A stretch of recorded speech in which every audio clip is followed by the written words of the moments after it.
Buenas tardes, chicos. Estaremos empezando en 3 minutitos.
Buenas tardes, ¿se me escucha? Buenas Buenas tardes. tardes, doctor. Buenas Buena- tardes. Buenas tardes, doctor César Cayo. Buenas tardes, doctora Miriam. Eh, Estamos empezando ahora la ponencia del día de hoy. Quería presentarle a usted, doctor César Cayo. Sí, claro. Sí, por supuesto. Bueno, buenas tardes, chicos. Les doy la bienvenida a esta ponencia, Cálculo del tamaño de la muestra y muestreo, con nuestro ponente, el doctor César Félix Cayo Rojas, investigador RENACID de la Universidad Privada San Juan Bautista, cirujano dentista, especialista en cariología y endodoncia, maestra en docencia universitaria y gestión educativa, doctor en odontología, diplomado en estadística e investigación científica, diplomado en formación pedagógica para la educación superior, docente del doctorado de odontología en la UNFB, docente de maestría en docencia e investigación en estomatología en la UNFB y certificado como mentor por el grupo Advance HE del British Council. ¿Ah? Chicos, es el ponente del día de hoy y quería darle el pase, doctor, para que pueda empezar. Muy bien, listo. Muchas gracias. Empezamos entonces. Me comentan de que este es parte de un curso, ¿no? Fundamentos de la investigación epidemiológica, y el tema, dentro de estos temas está tamaño de muestra y muestreo. Muy bien. A ver, permíteme, ¿dónde puedo mover esto? Ya está. Para entender la muestra viene a ser una parte, a ver, un momentito. Ahí, ¿observan? Acabo de minimizar la ventanita. Sí, ¿no? Se observa la diapositiva. ¿Me confirman, por favor? Sí, doctor, sí Sí se se observa. observa. Ok. Entonces, mencionaba de que la muestra viene a ser un grupo de unidades que proviene de una población y que se espera de que ésta sea representativa. ¿Por qué? Para que los resultados que se obtengan de esta muestra puedan ser inferenciables a la población. Cuando hablamos de componentes de una población, por ejemplo, una media o una desviación estándar, estamos hablando de parámetros estadísticos o simplemente parámetros. Cuando hablamos de media, desviación estándar, cálculos que se hacen en la muestra, eso se le conoce como estadígrafos o estadísticos. Por eso lo que hacemos en estadística es tratar de que estos estadígrafos podemos estimarlos o llevarlos hacia la población para poder concluir al 95% de confianza, si es posible, qué es lo que vamos a obtener en la población. Si yo, por ejemplo, yo hago un cálculo de tamaño de muestra que ha sido con fórmula matemática y he escogido las unidades de manera probabilística, es decir, que todos tuvieron la misma oportunidad de ser elegidos en esta población. Entonces, cuando yo selecciono la muestra o calculo mi muestra y selecciono de manera probabilística, yo podría decir que esta muestra es representativa. Y si esta muestra es representativa, cualquier cálculo que yo haga en la muestra, cualquier estadígrafo que yo obtenga en la muestra, por ejemplo, un promedio, por ejemplo, una desviación estándar, por ejemplo, una varianza, yo podría decir que eso se cumple al 95% de confianza en la población objetivo.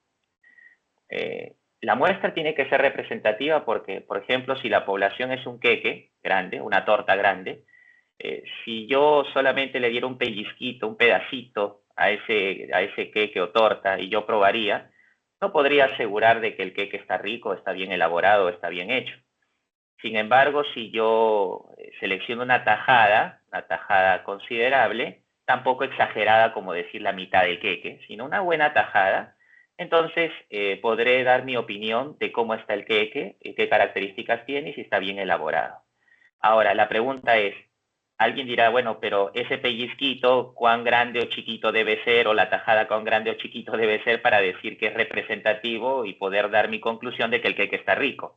Justamente ese cálculo de cuánto es el tamaño adecuado de muestra para yo poder sacar conclusiones que pudiera aplicar a la población es que se hace uso del estadístico y la matemática. ¿Muy bien? Así que cuando yo haga cualquier cálculo en la muestra y lo lleve para hacer conclusiones o generalizar mis conclusiones en la población, a eso le llamo estimación. Muy bien, la muestra, entonces, no es lo más importante en un estudio, por si acaso, porque muchas veces estamos acostumbrados a hacer proyectos de investigación y queremos que nuestros proyectos pues sean sorprendentes y que se vean bastante elaborados, y cuando a veces vemos la parte metodológica, donde empieza con nivel de estudio, tipo de estudio, diseño de estudio, luego viene población y luego viene muestra. Y en la muestra, a veces erróneamente hemos pensado de que si no tiene fórmula, si no hay una fórmula bonita, digamos con todos los parámetros estadísticos o todos los valores estadísticos que se necesita para hacer el cálculo de tamaño de muestra, entonces no se ve bien, pareciera que falta algo. ¿Dónde está tu fórmula? A veces decimos. Bueno, sin embargo, eso estaría, digamos, contradiciendo el objetivo por la cual yo hago una muestra. La muestra es solamente el medio para yo hacer conclusiones en lo que a mí realmente me interesa, que es la población objetivo. No me interesa hacer conclusiones de la muestra, a mí lo que me interesa hacer es conclusiones de lo que está sucediendo en la población. Y vamos a ver algunos ejemplos que eso me confirma cuál es el propósito del por qué hago una muestra y sobre qué cosa hago yo conclusiones.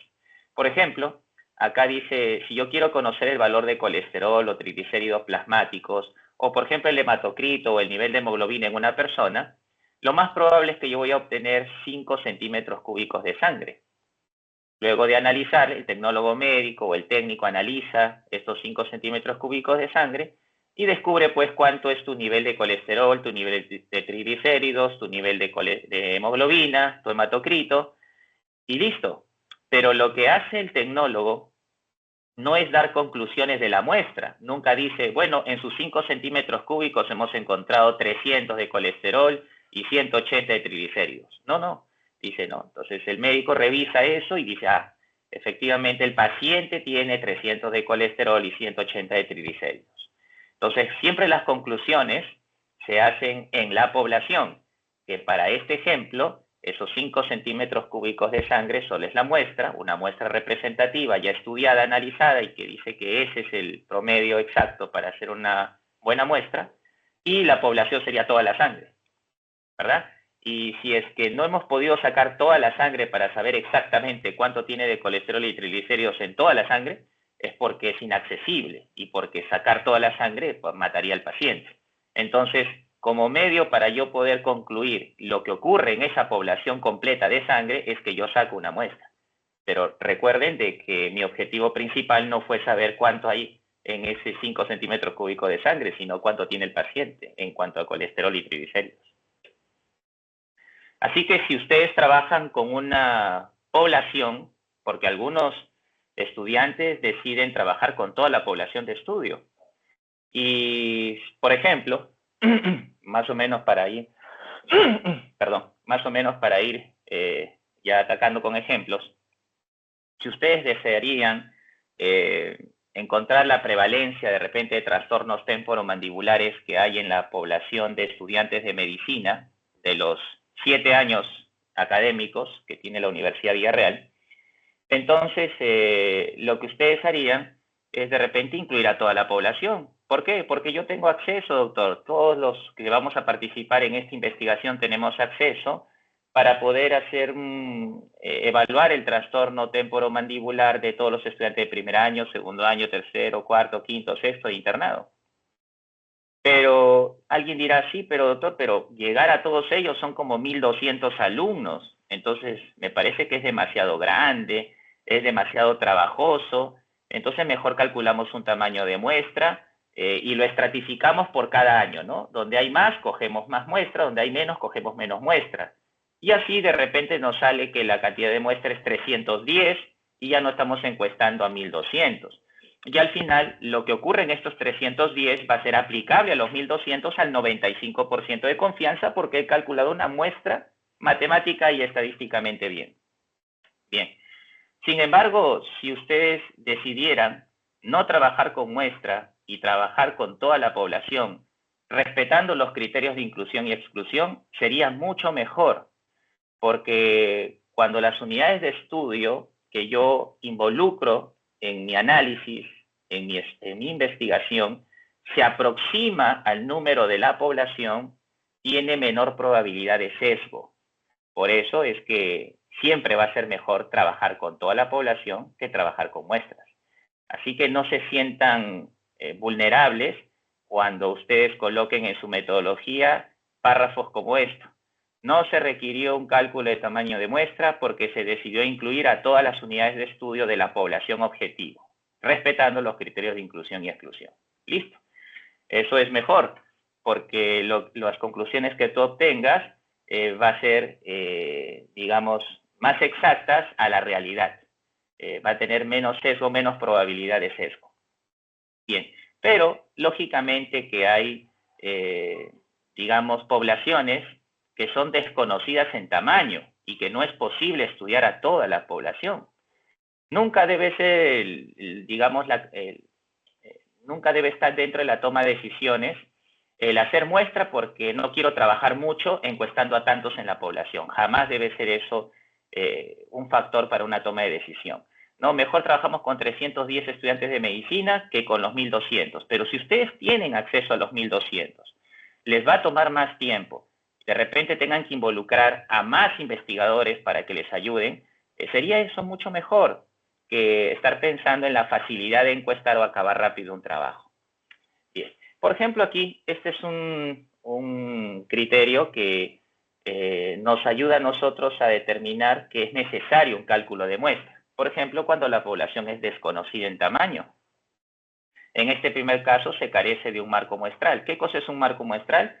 Es la lista de participantes o la lista completa de los participantes o los posibles participantes. Así que ese listado de las unidades de estudio sería el marco muestral. Si ustedes consiguen todas las listas de los alumnos de primer año, segundo año, hasta séptimo año de medicina, y ustedes lo tienen de acuerdo a escuela profesional porque les ha entregado la lista completa de los estudiantes, quiere decir que ustedes tienen un marco muestral. Quiere decir que ustedes tienen la población completa. Bien, pero si el estudio, su población es desconocida en tamaño, no sé exactamente cuántos son, entonces no es posible conocer con precisión la cantidad de elementos que conforman la población, lo que no permite estudiar a todas las unidades de estudio y, como es lógico, nos quedará realizar un estudio con un fragmento de la población y ese fragmento de la población debería ser representativo de toda la población y a eso le denominamos muestra. Muy bien. Ejemplo muy clásico y que fue esto de idea de otro doctor. En algún momento leí este ejemplo de un doctor bien conocido, el doctor Supo, mencionó esto, ¿no? El conjunto de mujeres trabajadoras sexuales. Evidentemente no existe un registro, un listado, una nómina, es decir, carecemos de marco muestral. Buen ejemplo. ¿quién tiene pues una lista en Lima Metropolitana de trabajadores sexuales, ¿no? Entonces, a ver, por favor, quiero la lista de la Municipalidad de Lima, no páseme la lista, por favor, de todas las inscritas que son trabajadoras sexuales de Lima Metropolitana, porque lo que quiero hacer es averiguar los trastornos musculoesqueléticos que estas mujeres tienen de tal periodo a tal periodo en este año. Por favor, páseme la lista. Nadie tiene una lista de participantes, las trabajadoras sexuales de Lima Metropolitana. Por lo tanto, no podríamos tener una población conocida. La población es totalmente desconocida. No tenemos exactamente el número. Entonces, ¿existen fórmulas matemáticas para poder calcular una muestra representativa con poblaciones desconocidas? Por supuesto que sí. Entonces, eso lo vamos a aprender en un momento. Otro ejemplo donde necesitamos calcular muestra es cuando la población es inaccesible al investigador. Hace un momento pusimos un ejemplo, ¿no? Yo quisiera saber exactamente cuánto es tu hematocrito en toda la sangre. Quisiera saber el porcentaje de glóbulos rojos que tienes en sangre. Pero el problema es de que yo no te puedo sacar toda la sangre, tus 5 litros de sangre o tus 6 litros de sangre y calcularte exactamente cuál es el porcentaje de glóbulos rojos que tienes en sangre. Si te quito toda la sangre para investigarla, te mato. Entonces no puedo hacerlo, es inaccesible, no puedo acceder a toda tu sangre. Entonces, o el acceder causaría la muerte de este paciente. Por lo tanto, ¿qué es lo que voy a hacer? Lo que voy a hacer es coger una muestra representativa y sobre esa muestra calcular el hematocrito, el colesterol y los triglicéridos y podré así hacer inferencia estadística y decir que esto pasa en toda tu sangre. Además, no es posible sacar toda la sangre de un paciente, por más que uno quiera, ¿verdad? Entonces, son 40.000 kilómetros de capilares sanguíneos a la cual seguramente no tendría acceso y definitivamente la población sanguínea, los vasos sanguíneos son inaccesibles. Bien, entonces, por eso se recurre a una muestra y esta muestra debería ser representativa. En el caso de la cantidad de sangre que se necesita para hacer este cálculo, la mayoría de científicos coincide que son 5 centímetros cúbicos. Otro ejemplo, aparte del de sangre, es este. Esto ya más aplicado a la parte odontológica, pero seguramente ustedes lo van a aplicar en la parte médica. Conocer el tiempo de vida medio de un aparato que ustedes utilicen. De repente un espirómetro, de repente algo que ustedes utilizan en fisiología. Por ejemplo, si yo necesito saber en un lote, ¿no?, de instrumentos que yo he comprado, que voy a adquirir para todos los estudiantes de medicina de una universidad, y de repente me llegan 1000 unidades de ese lote. ¿Cómo sé yo que las 1000 unidades están bien? ¿Cómo sé yo que las 1000 unidades funcionan? No necesito probar las 1000 unidades para decir, ah, ya, todas están funcionando y hay que venderlas, ¿verdad? Eso no hace ninguna empresa, ningún mercado. Lo que hace es tomar un valor representativo, quizás unas cuantas, al azar, aleatoriamente, prueba que funcionan y dicen, este lote es correcto. Entonces, para conocer este valor, bastará con que tomemos a veces, inclusive, una sola muestra por cada lote. Ahora, si el lote es amplio, tiene 1000 unidades, quizás algunos digan, deberíamos de repente tomar 3 o 4 o 5 al azar. Pero doctor, y si usted hace una fórmula para poder muestrear a partir de esas 1000 unidades, seguramente me va a salir más de 150, quizás hasta 300, casi 300. Entonces, pero no voy a sacrificar 300 piezas de mano y las voy a hacer funcionar durante tantas horas para ver si cumple con la vida media que el fabricante me ofrece. Entonces, aquí ya se entiende que voy a hacer un tamaño de muestra no por fórmula matemática, sino por criterio. Y a eso se le llama cálculo de tamaño de muestra por criterio o no probabilístico. Muy bien. Entonces, para que tengan en mente de que a veces es necesario, no por conveniencia exactamente, o sea, no porque no puede hacerlo porque va a ser más fácil que yo termine mi trabajo, sino porque no me queda de otra. Cuando uno publica artículos científicos y defiende la metodología de por qué ha hecho un cálculo de tamaño de muestra, al editor y a los revisores internacionales le tiene que quedar en la mente de que tú has hecho un tamaño de muestra no para que tu trabajo sea más fácil de hacerlo, sino porque no te quedó de otra. ¿No? No te quedó de otra, fue dificultoso hacerlo, tuvo ciertas limitaciones, así que tuve que hacer ese cálculo de tamaño de muestra. O también es justificable Otro factor, el tema de recursos. Ahora, el tema de recursos no siempre tiene que ser justificable. ¿Por qué? Porque obviamente el mundo entiende de que en investigación, bueno, eso es lo que piensan otros países, ¿no? Que toda la mayoría de los países tienen subvención de parte de sus instituciones, que tienen alguien que les pueda financiar para tener todo lo que necesitan para hacer una investigación de calidad. Bueno, entonces si nosotros justificamos con el tema de recursos, hay que ver si realmente esto para el mundo sería justificable o no. Porque si decimos, ¿no?, que no hemos tenido para comprar resinas de 40 soles cada una y necesitaba 10, 400 soles no estaban a nuestra mano y por eso no usamos 40 bloques de resina o 10 bloques de resina, sino solamente 3, porque eso es lo que nos alcanzó. Ya, eso transmitiría dentro del campo de los biomateriales algo demasiado, digamos, algo inaceptable, porque el tema de recursos no debió ser un factor para yo decir por criterio que mi muestra debió ser poco. Muy bien. Sin embargo, cambia la cosa cuando el precio es demasiado alto, ¿no? Por ejemplo, este es el tercer punto, cuando la población es inalcanzable por su magnitud. Imagínense que ustedes quieren ver la prevalencia de caries dental en la población de Lima. Ustedes de repente dicen prevalencia de, o sea, a ver, prevalencia de obesidad, ¿no? Obesidad en Lima metropolitana o en todo el departamento de Lima, que más o menos tiene 9 a 10 millones de habitantes. Creo que ya son 10 millones de habitantes. Bueno, entonces tendríamos que medir el índice de obesidad y para los odontólogos, si trabajo con caries dental, el índice de caries, ¿no? En toda la población que hay en el departamento de Lima. Muy bien.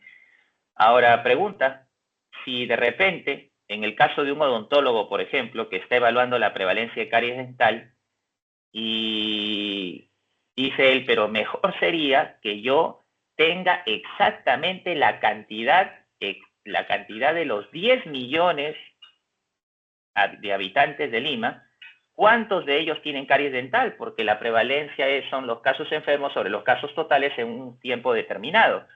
Entonces, en este tiempo determinado, yo así que reviso a los 10 millones de habitantes de Lima y saco exactamente cuánto es la prevalencia de caries en el departamento de Lima.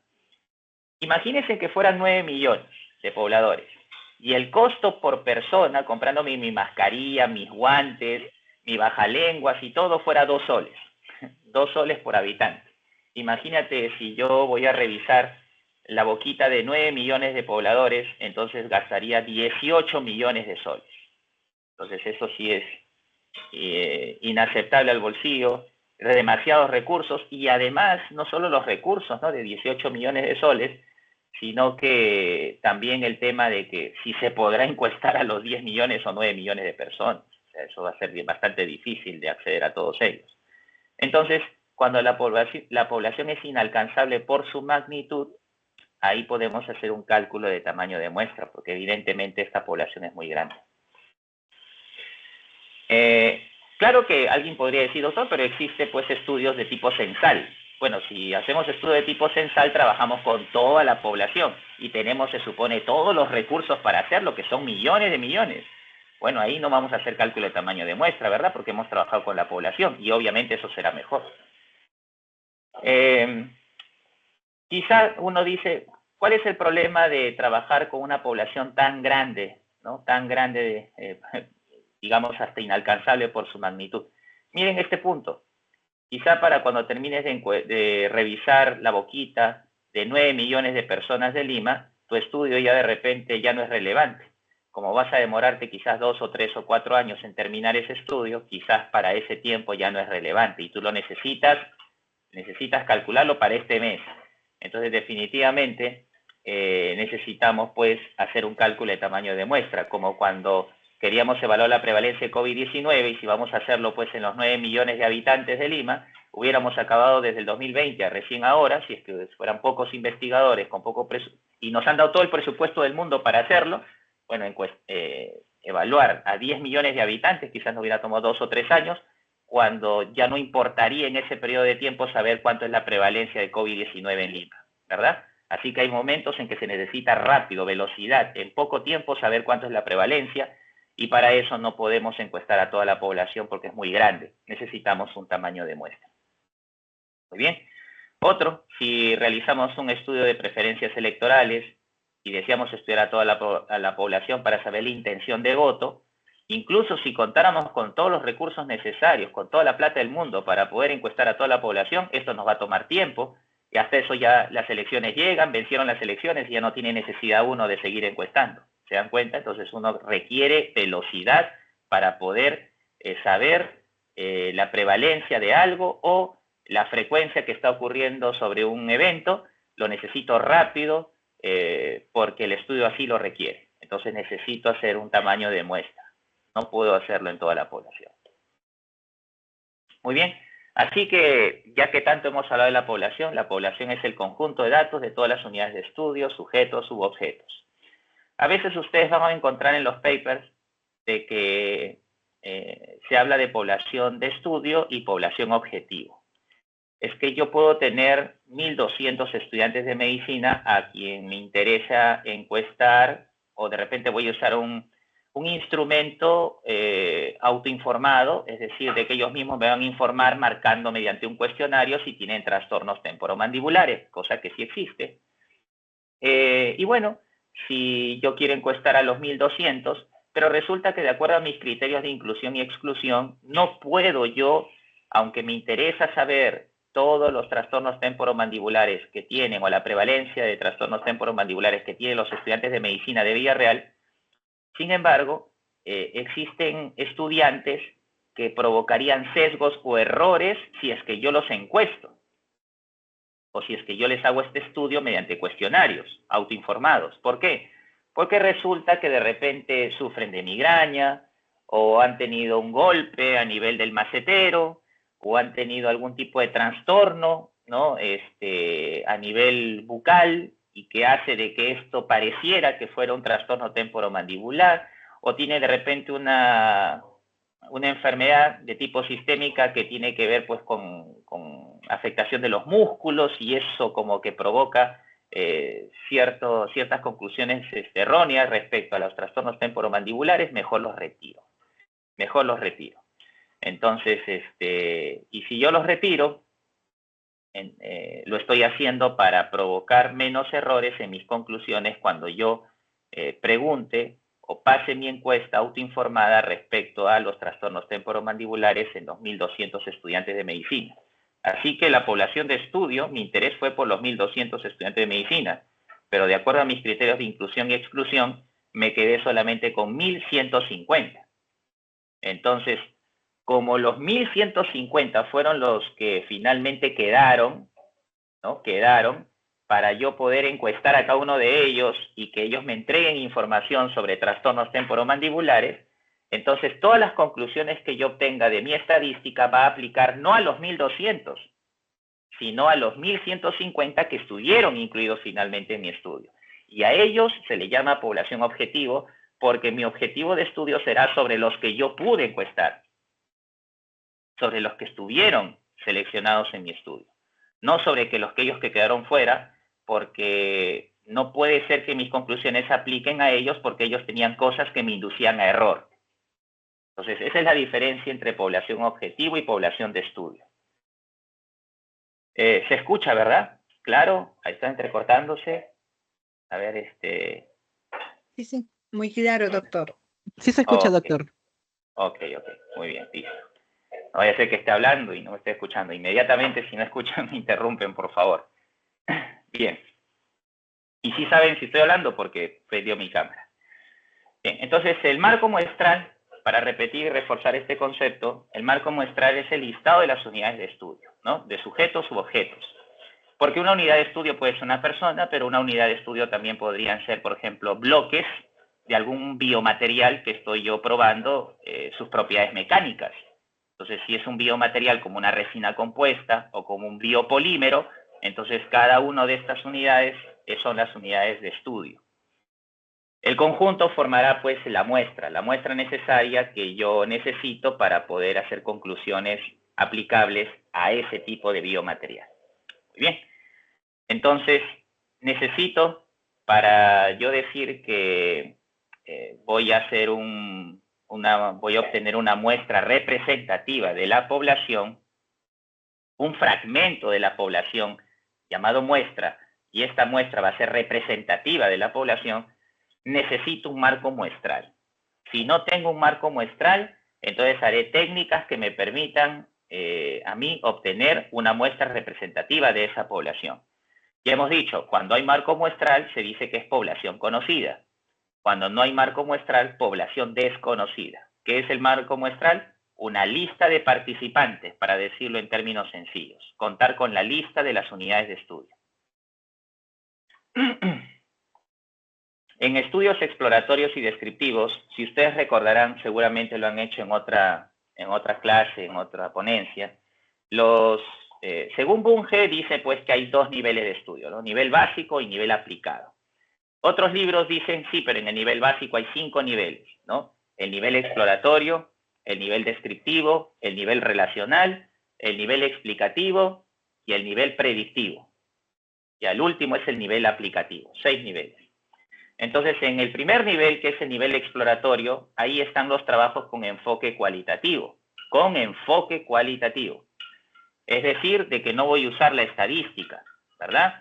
Mientras que los estudios con enfoque cuantitativo, que es del nivel descriptivo para arriba, utilizaré la estadística. Dicho sea de paso, haciendo un paréntesis, lo que hace que un estudio tenga enfoque cualitativo, o enfoque cuantitativo, o enfoque mixto, no son las variables que yo uso. En alguna oportunidad, alguien me dijo, doctor, mire, mi estudio tiene puras variables cualitativas, ¿no? Cualitativas, sexo, grado de instrucción, nivel socioeconómico, ¿ya? Nivel de conocimiento sobre tal cosa, ¿ya? Y mi variable dependiente era prevalencia de algo, si tenía o no tenía, o sea, sí, no. Presencia de algo, sí, no. ¿Ok? Entonces, todo es cualitativo, doctor, por eso mi estudio es con enfoque cualitativo. No, enfoque cualitativo, para ser lo más didáctico posible, la pregunta que le hago es, ¿vas a usar la estadística para poder tener conclusiones? Para poder obtener resultados y dar conclusiones, ¿vas a usar la estadística? No, doctor. Ah, entonces, si no lo vas a usar, supongo que estás solamente haciendo quizás entrevistas, estás armando testimonios, estás ordenando estos testimonios y estás sacando conclusiones a partir de repente de las respuestas que te dieron en la entrevista estructurada que tú hiciste a una población desconocida o en una zona rural o en una zona indígena. Y estás armando ahí conclusiones a partir de testimonios, por ejemplo. Sí, doctor. Bueno, eso es cualitativo. No se usó la estadística. Pero si me dices que vas a usar puras variables cualitativas, pero estás recurriendo a la estadística para hacer prevalencias o de repente para hacer un cálculo del riesgo relativo, entonces no estás diciendo que es un trabajo cualitativo, sino que es un trabajo con enfoque cuantitativo porque estás usando la estadística. Muy bien. Y, por cierto, en los estudios cualitativos normalmente no les llaman variables, les llaman categorías de estudio, mientras que en los de enfoque cuantitativo les llaman variables, ¿no? A estos que yo utilizo para medir. Ahora, en los estudios analíticos, cuando hablo de estudio analítico, estoy hablando de estudios bivariados o multivariados. Es que desde el punto de vista de cuántas variables uso, de variables de interés, por cierto, variables de interés, yo puedo decir de que puedo ser que una sola variable es la que me interese. De repente estoy evaluando la prevalencia de diabetes en Lima metropolitana. Lo único que me interesa es la diabetes. ¿Tiene o no tiene diabetes? ¿Correcto? Entonces, como es una sola variable, entonces estamos diciendo que es un estudio univariado. Y si es univariado es descriptivo, no puede ser analítico. Sin embargo, si yo voy a asociar factores a la presencia de diabetes, estos factores que se van a asociar, voy a evaluarlos estadísticamente su asociación con la diabetes. Entonces, si hago una variable versus la variable de interés diabetes, esto es bivariado. Bivariado. Pero si yo voy a evaluar no solamente el sexo, a ver, con la diabetes, a ver si hay asociación del sexo con diabetes, bivariado. Pero si yo de repente no solamente incluye el sexo, sino la edad, el nivel socioeconómico, estado nutricional, ya, entonces son diferentes variables, ¿verdad?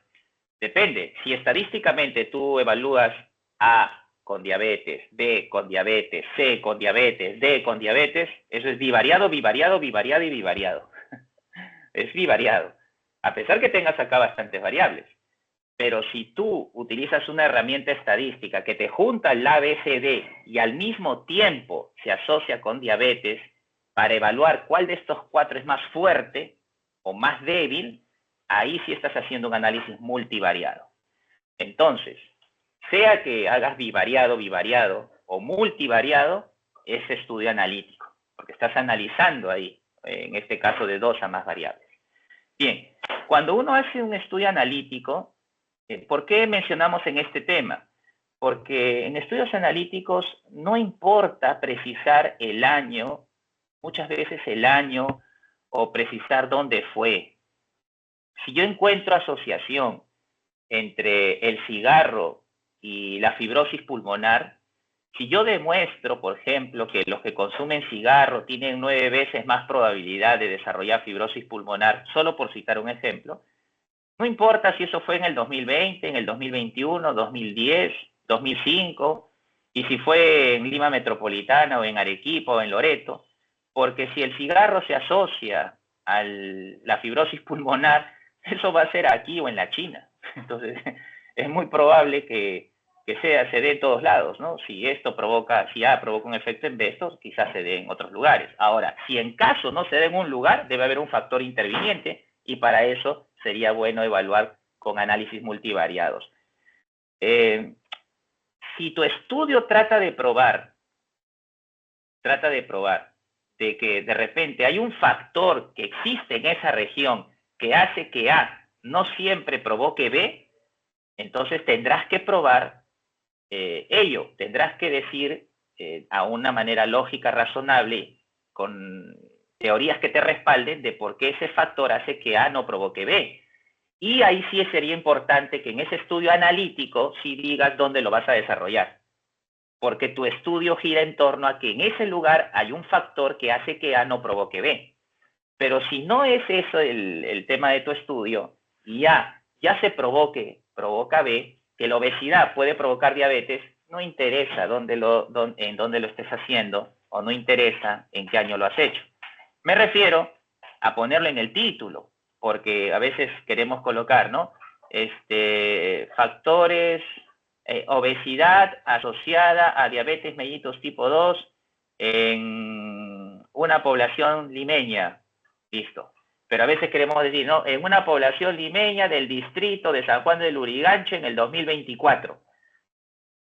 Bueno, entonces algunos dicen, no, es que debe tener la delimitación temporal y espacial en el título. Eso es una regla para los estudios descriptivos. Pero cuando yo voy a probar asociación, eso está difícil. No es necesariamente correcto. Sin embargo, si te lo piden tampoco estás haciendo mal, pero es redundante. Si tú te fijas en los artículos científicos cuando están probando causa-efecto o cuando están probando asociación, muy difícil que los artículos científicos te pongan el lugar y te pongan el año. A lo máximo te ponen el lugar, pero no necesariamente el año. Y si te ponen el lugar es porque en los estudios analíticos podría uno mencionar el ámbito de la recolección de datos, pero que el año sea un factor, un poco difícil. En cambio, los estudios descriptivos sí es casi siempre obligatorio, ¿no? Si yo digo prevalencia de personas, prevalencia de neumonía en los habitantes de Lima Metropolitana, entonces yo digo, sí, pero si vas a dar solo prevalencia es un estudio descriptivo. Y si haces estudio descriptivo, la pregunta es, ¿en qué momento has evaluado tú la prevalencia de neumonía? No, doctor, no importa. No, sí importa. Ese estudio descriptivo sí importa, porque la descripción que tú me estás haciendo sobre la prevalencia de neumonía no es la misma antes del COVID y después del COVID-19. Entonces, definitivamente que me importa el año y me importa dónde fue. Fue aquí en Perú, justo cuando, según la Universidad de Johns Hopkins, esta fue la que tuvo mayor tasas de letalidad en un periodo de tiempo cuando se está dando la pandemia a su máximo esplendor. Entonces se necesita saber el año y se necesita saber el lugar. ¿no? Entonces, ahí sí, en los estudios descriptivos, casi siempre, como los exploratorios, es mejor en el título especificar la delimitación espacial y temporal. Así que llegamos a lo que son las fórmulas básicas de cálculo de tamaño de muestra, mis estimados estudiantes, doctores. Por ejemplo, si tenemos aquí estas fórmulas, es lo que normalmente a veces nos piden en las tesis incluirlas. Aunque últimamente les voy diciendo de que uno hace un cálculo de tamaño de muestra utilizando software estadísticos y simplemente la captura de la pantalla de lo que hemos calculado en el software lo ponemos como anexo al final. Pero de todas maneras hay asesores clásicos que dicen, no, yo quiero ver la fórmula, ¿no? Y que me digas el significado o me des el valor de cada uno de los parámetros que estás usando en la fórmula. Bueno, ¿qué decisión tomo para poder, o qué pasos doy para poder elegir la fórmula adecuada para el cálculo de tamaño de muestra? Esto. Lo primero que es, ¿quieres estimar parámetros o comparar dos grupos? La pregunta primero que se hace. La primera que te hace, ¿quieres comparar grupos o estimar parámetros? Doctor, ¿a qué se refiere estimar parámetro? Acuérdate que parámetro tiene que ver con la población. P de parámetro, P de población. Cuando es muestra son estadígrafos, ¿verdad? Y lo que uno persigue no es tener estadígrafos, eso es solamente el medio. Lo que a mí me importa son los parámetros. Los parámetros, eso me importa. O sea, que todas mis conclusiones se basen en lo que está ocurriendo en la población objetivo. Bien. Entonces, yo digo, ¿estás estimando parámetro o comparando dos grupos? No, doctor, yo quiero saber la prevalencia de diabetes en Lima metropolitana. Ah, entonces estás estimando un parámetro, porque tú seguro vas a calcularme la prevalencia, o sea, solamente vas a hacer un cálculo sobre la diabetes. Doctor, yo quiero solamente el nivel de hemoglobina de los habitantes de Lima metropolitana. Quieres un parámetro, es decir, quieres el promedio de hemoglobina que tiene el habitante peruano o el habitante de Lima metropolitana, de repente de acuerdo al sexo, o hombre, de acuerdo, puede ser mujer o hombre, porque tendrán diferentes niveles de hemoglobina. Pero quieres un parámetro, quieres el promedio de hemoglobina, ¿verdad? Entonces, si quieres estimar ese parámetro, recuerda que estimar es, lo calculo en la muestra, pero de ahí al 95% de confianza lo voy a llevar a concluir en la población. Estimar es, lo calculo en la muestra, pero eso lo aplico en la población. Eso es estimar. Entonces, si yo quiero estimar al final un parámetro, un cálculo de mi población, a partir de mi muestra, entonces, estas son las fórmulas que debo utilizar. Estimar parámetros. Aquí, si quiero una prevalencia, voy a estimar parámetros. Quiero una frecuencia, una presencia, quiero estimar parámetros. Quiero una media, quiero estimar parámetros, ¿verdad? Un promedio, en otras palabras, medio, promedio es lo mismo, estimar parámetros. Pero si quiero comparar dos grupos, es decir, yo quiero probar de que, por ejemplo, a ver, tengo un biopolímero, una resina compuesta.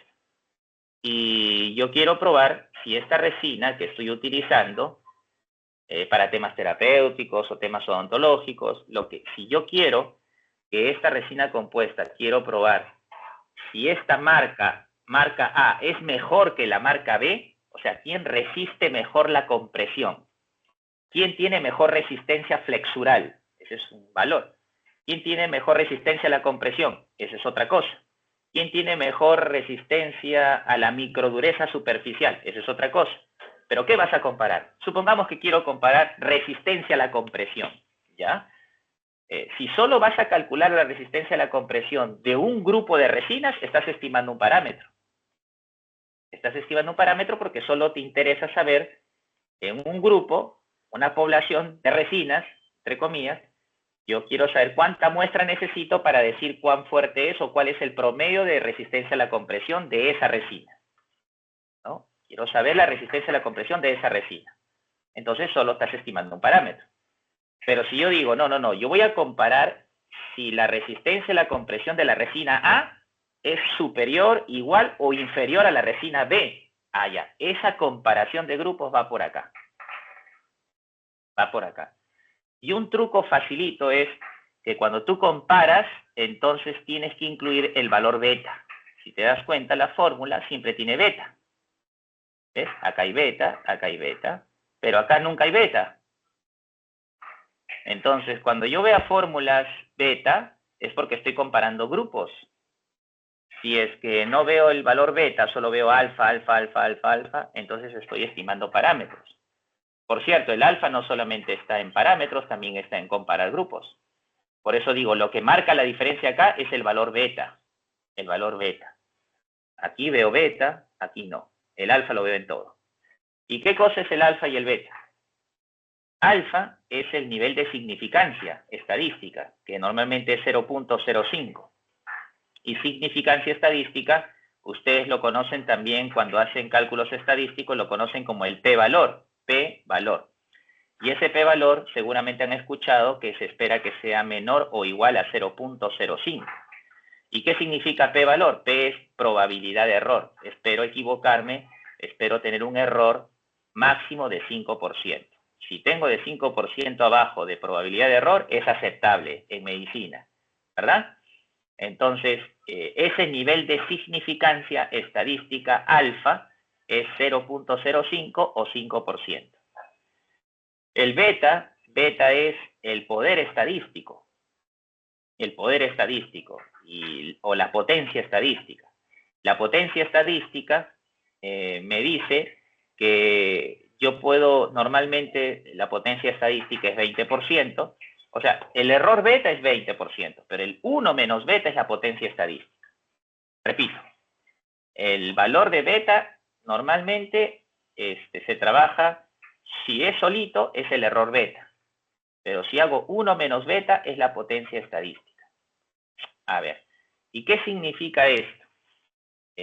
Cuando yo hago hipótesis, yo tengo hipótesis nula e hipótesis del investigador, ¿no? El investigador dice, existe diferencia entre A y B.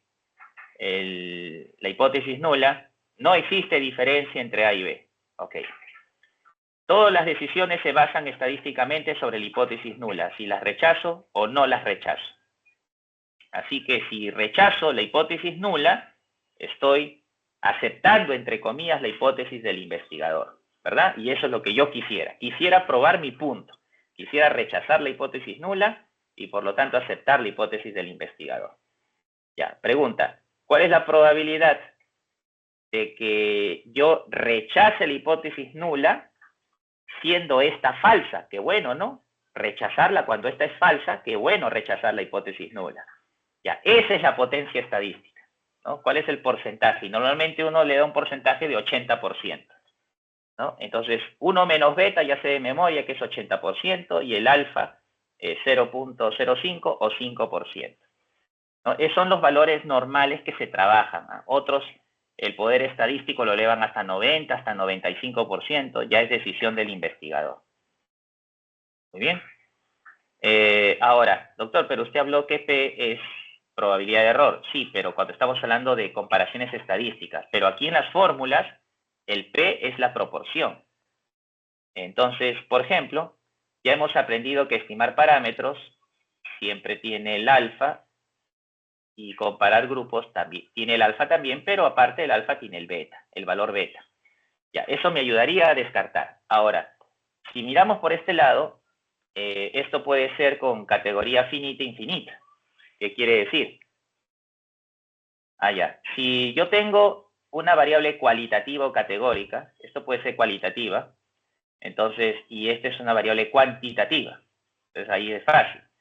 Si yo, por ejemplo, quiero estimar la presencia o la prevalencia de diabetes en Lima Metropolitana, quiero estimar el parámetro, quiero la prevalencia, ese porcentaje, ¿no? Esa proporción de enfermos sobre el total en un determinado espacio y tiempo. Entonces, esa prevalencia, lo que yo quiero es un parámetro. Entonces, para eso, ¿qué debo hacer? Fácil, la P de prevalencia de la enfermedad, ¿cuánto es? No sé, doctor, eso es lo que yo quiero. ¿No tendrás algún antecedente, de repente un antecedente que se haya evaluado de Lima Metropolitana en el 2019 y que ahora que estamos en 2024, 5 años después, puedas utilizar ese P, esa prevalencia del pasado? ¿Puede utilizarlo? No, doctor, nadie ha hecho un estudio similar. Aquí en Lima Metropolitana no. Entonces, ¿cómo soluciono? Porque necesito esa prevalencia de la enfermedad. Necesito tener al menos un aproximado. Doctor, he hecho un estudio piloto. Ya. ¿Cómo fue tu estudio piloto? Eso es lo ideal. Hice un estudio piloto en 50 habitantes de Lima Metropolitana seleccionados al azar. No eran mis amigos, nada, fue al azar, ¿ya? ¿Ok? Y yo seleccioné a esos 50 participantes, evalué si tenían diabetes o no y encontré la prevalencia de esos 50 en un espacio y tiempo determinado. ¿Y cuánto fue? 40%. 40% de esos 50 tenían diabetes. Bastante, ¿no? Bueno, entonces CP vale 40%, en decimales sería 0.4. El Q es el complemento. El Q sería 0.6. 0.6. Ajá. Listo. Y doctor, ¿y este Z1 menos alfa medios, este de aquí?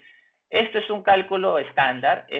Si estoy trabajando al 95% de confianza, esto vale 1.96. Si estuviera trabajando al 99% de confianza, esto valdría 2.58.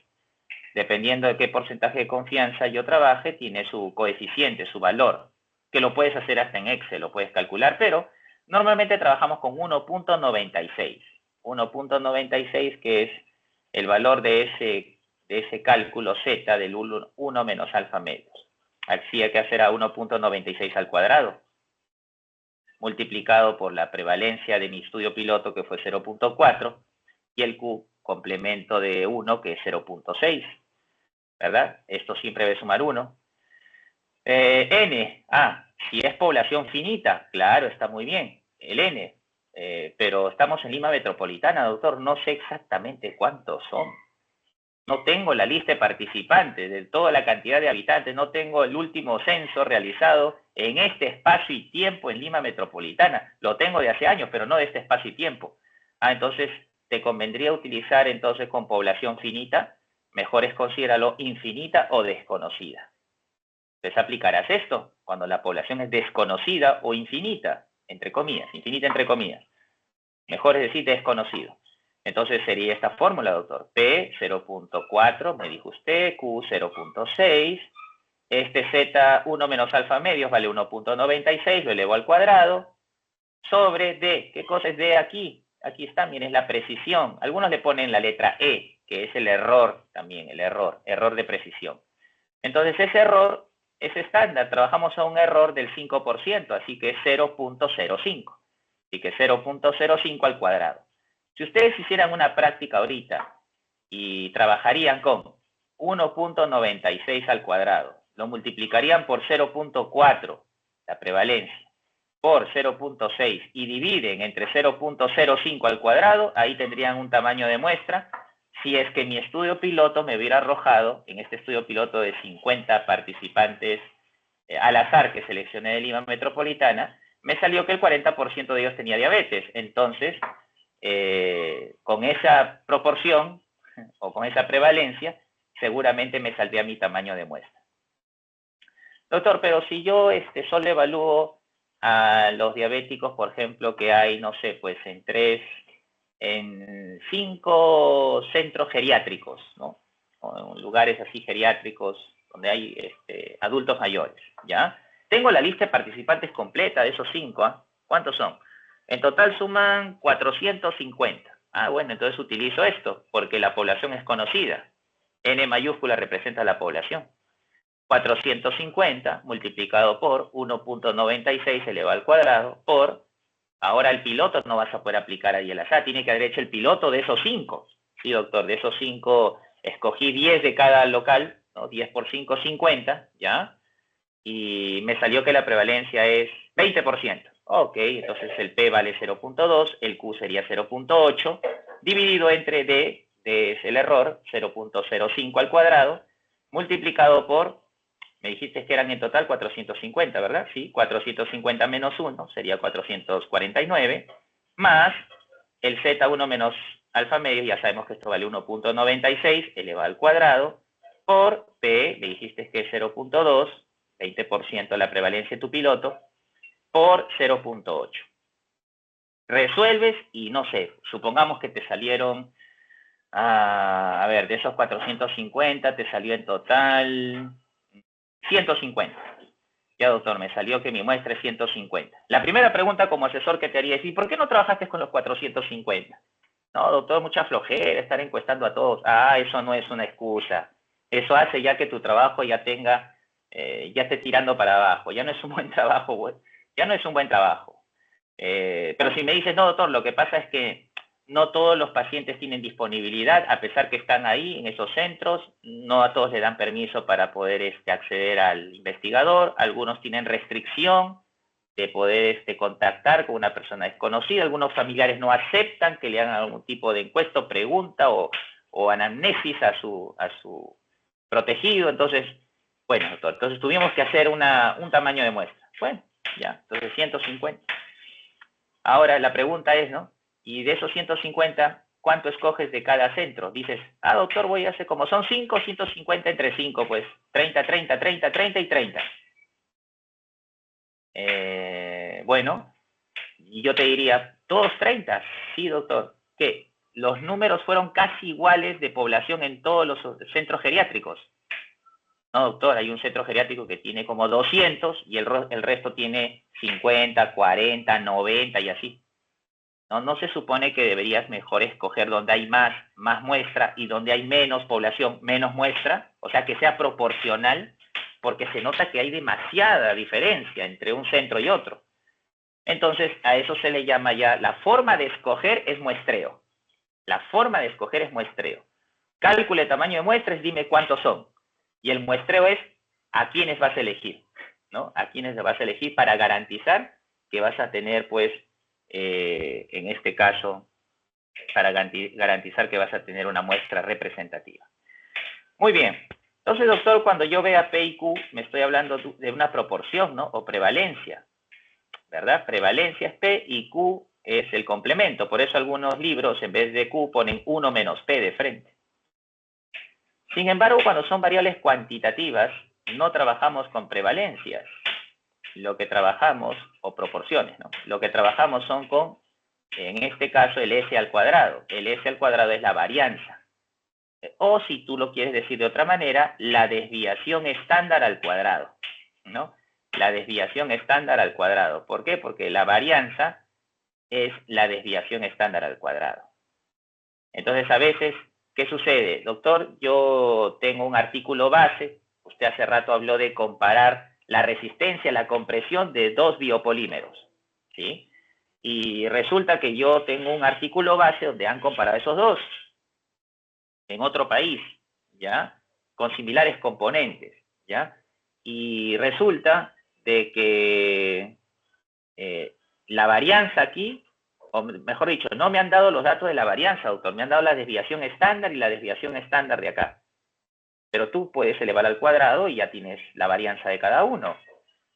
Eso sí, doctor. Correcto. Entonces, si vas a hacer una comparación, desviación estándar al cuadrado o varianza de uno más la varianza del otro, el Z1 menos alfa medios, ¿esto cuánto vale? 1.96. Y el Z1 menos beta, esto vale 0.84. Ya sabemos que 1 menos beta es 0.80. Pero cuando le aplicas la prueba Z, que es la distribución normal estandarizada, entonces aquí te va a salir 0.84. Ya de memoria, cuando ya uno lo pone de frente, ¿no? Porque son valores constantes, 0.84. Sumas 1.96 más 0.84, lo elevas al cuadrado. Estos valores lo vas a tener o de un estudio piloto que has hecho o de un artículo base que haya utilizado los mismos materiales, ¿no? Y ahí lo sacas, ¿verdad? De repente tú tienes un artículo donde A se comparó con B, C y D, y otro artículo donde B se comparó con F, G, H, pero tú tienes el promedio y la desviación estándar de B y tienes el promedio y la desviación estándar del primero. Así que justo jalas de este artículo lo que necesitas de este biomaterial y del otro artículo de este biomaterial. Así que ya tienes la desviación estándar de cada uno o las varianzas si es que lo elevas al cuadrado.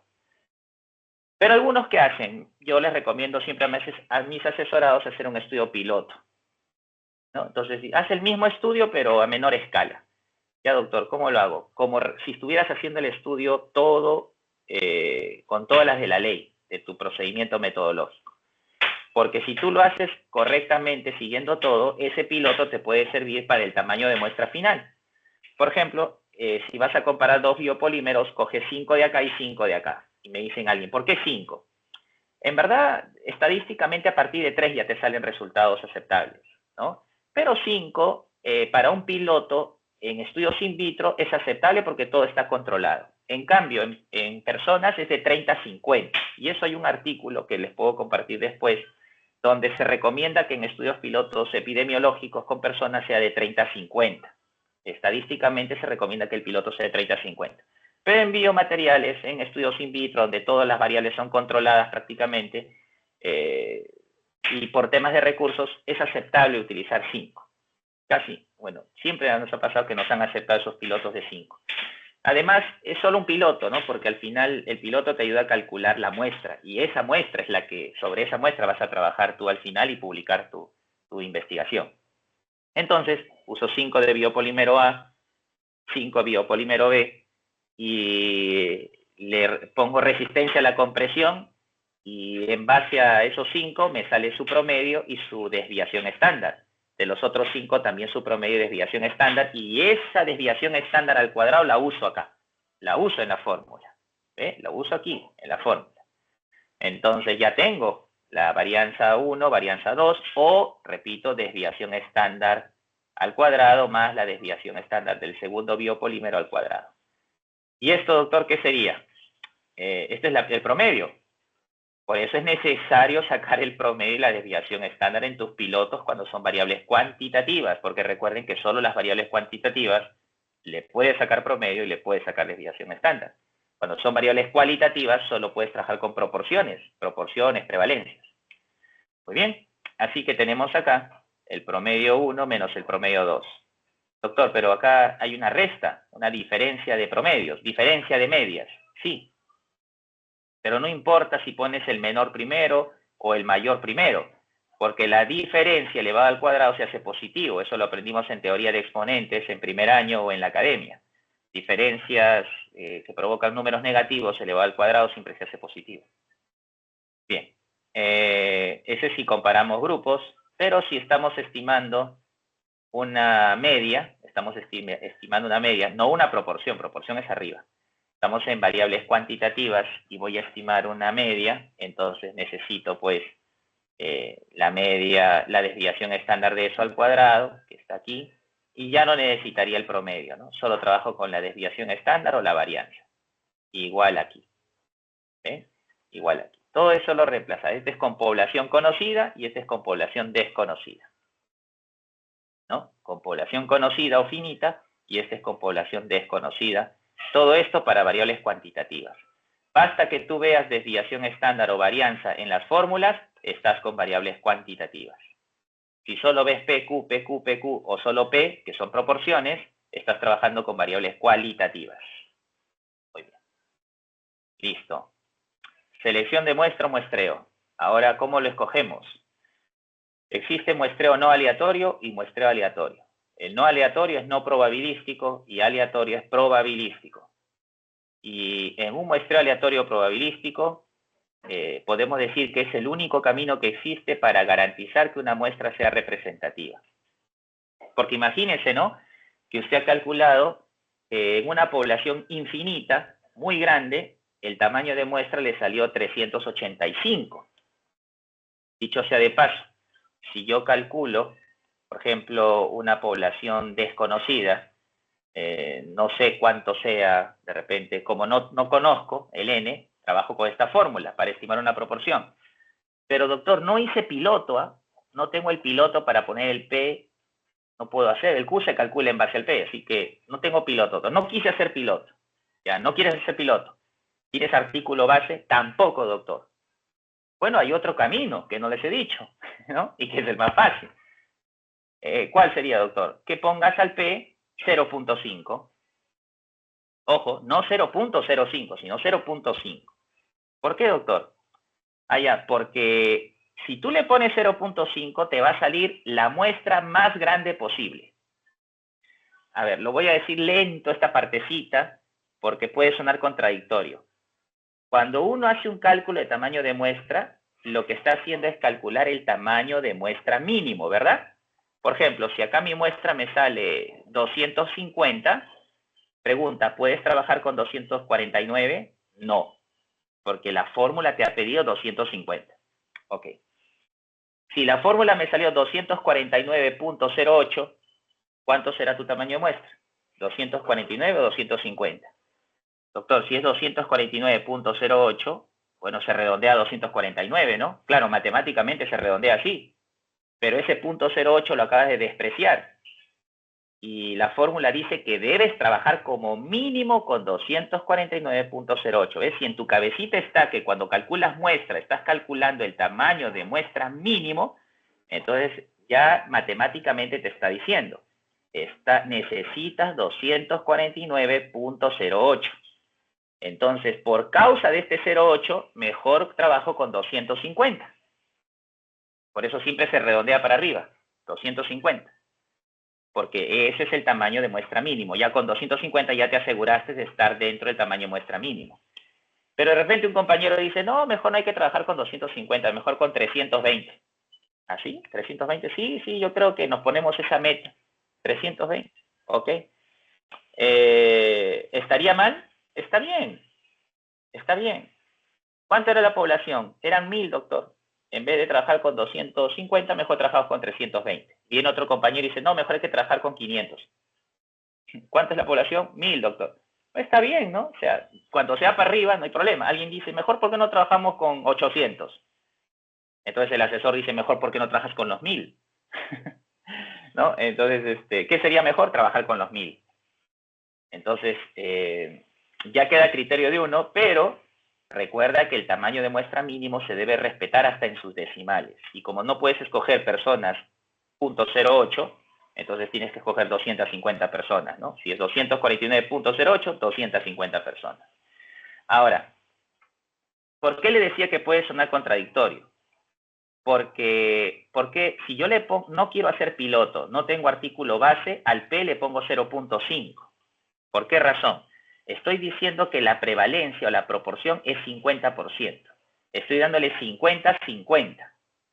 50% de probabilidad de encontrar enfermos, 50% de probabilidad de encontrar sanos. Ya, doctor, ¿y qué significa eso matemáticamente? Que ante un empate te va a salir la mayor cantidad de muestra posible.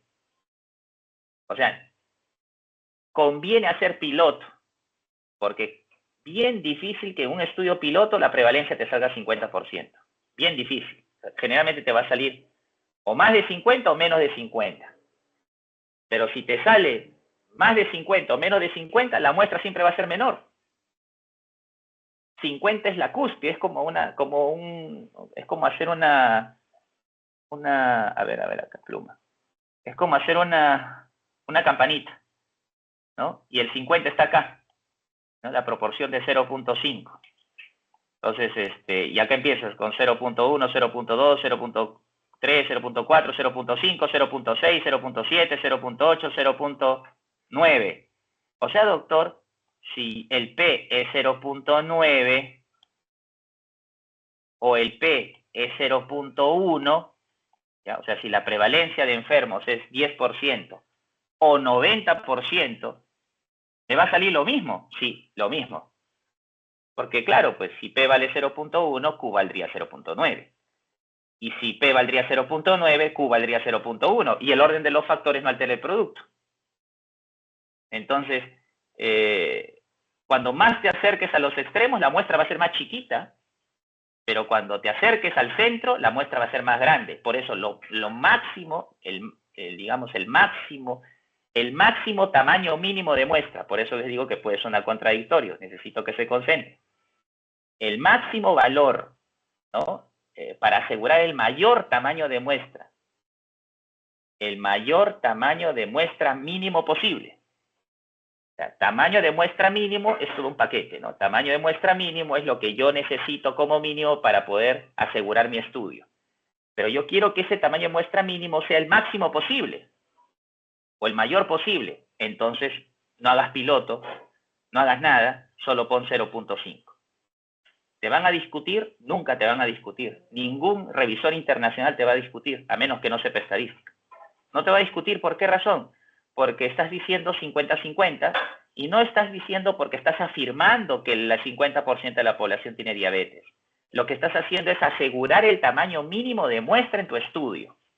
Y estás trabajando con una muestra grandecita y eso nunca va a perjudicar los resultados. Ya te he dicho que cuando la muestra es más grande y se acerca más a la población es mejor. Así que varias veces hemos hecho estudios, ¿no?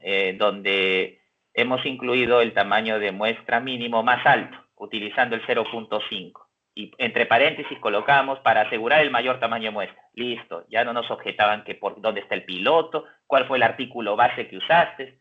Ahora, obviamente que si yo pongo 0.5, hasta de memoria me he aprendido. Aquí va a salir 384.05, por ejemplo. Si me sale 384.05 o 06, ¿cuál sería el tamaño de muestra, mis estimados doctores? ¿Sería 384 o 385 el tamaño de muestra mínimo? Sería 385. ¿Por qué? Porque por causa de este decimal, yo no puedo quedarme con 384. Porque la matemática me está diciendo, necesitas 384.05 y respeta este mínimo. Ya, para respetarlo, entonces 385. Ahora, si haces por encima de 385, ya es tu problema. No hay ningún problema si tú escoges 400, 410, 500, no hay ningún problema. La pregunta que ahora viene, y justo es tema de la siguiente parte, es, si tengo 385, ¿cómo los vas a seleccionar?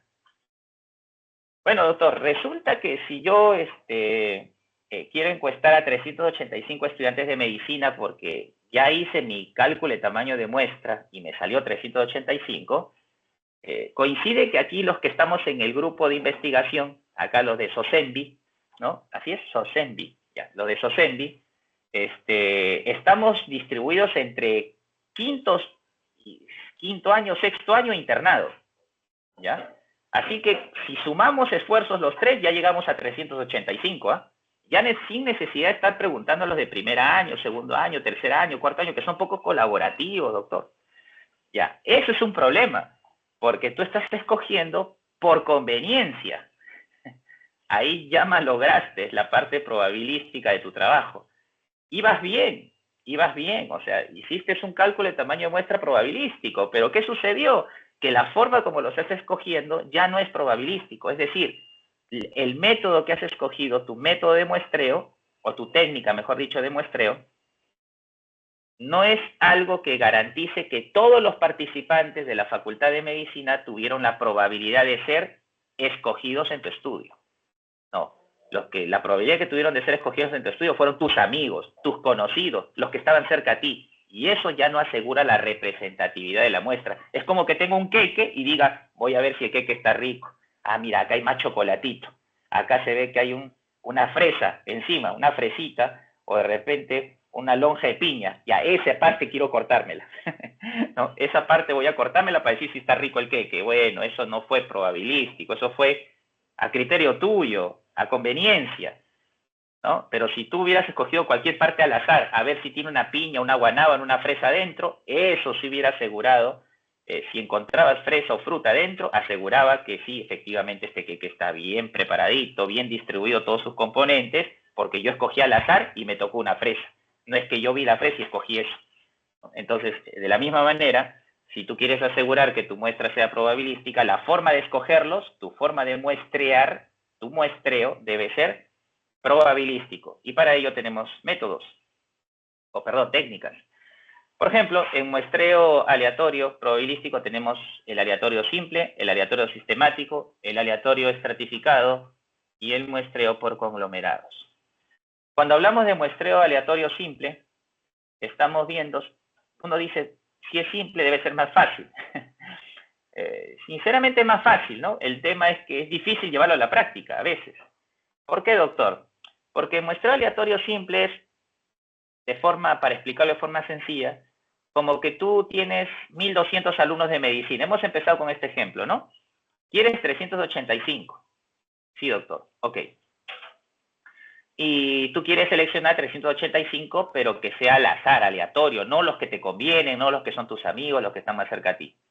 Entonces, ¿qué necesitas? Una lista de participantes, un marco muestral. Dijimos que la lista de participantes es el marco muestral. ¿Tienes la lista de participantes de los 7 años? Sí, doctor, acá está. Ok, dales un código a cada uno. Ya, doctor, ya los enumeré del 1 a 1200 en mi Excel. Correcto, en tu Excel aplica un muestreo aleatorio. Doctor, no me acuerdo, fácil, hasta por... Hay tutoriales que te dicen que escribir en el Excel para que escojas al azar. Otro puede ser por el SPSS, ¿no? Otro por el Stata, y otras herramientas que también hay, hasta RStudio creo que tiene. Entonces, lo que tienes que hacer es entender, ¿no? La parte teórica. Es de que si tienes 1200, el software te va a escoger 385 al azar de esos 1200, al azar.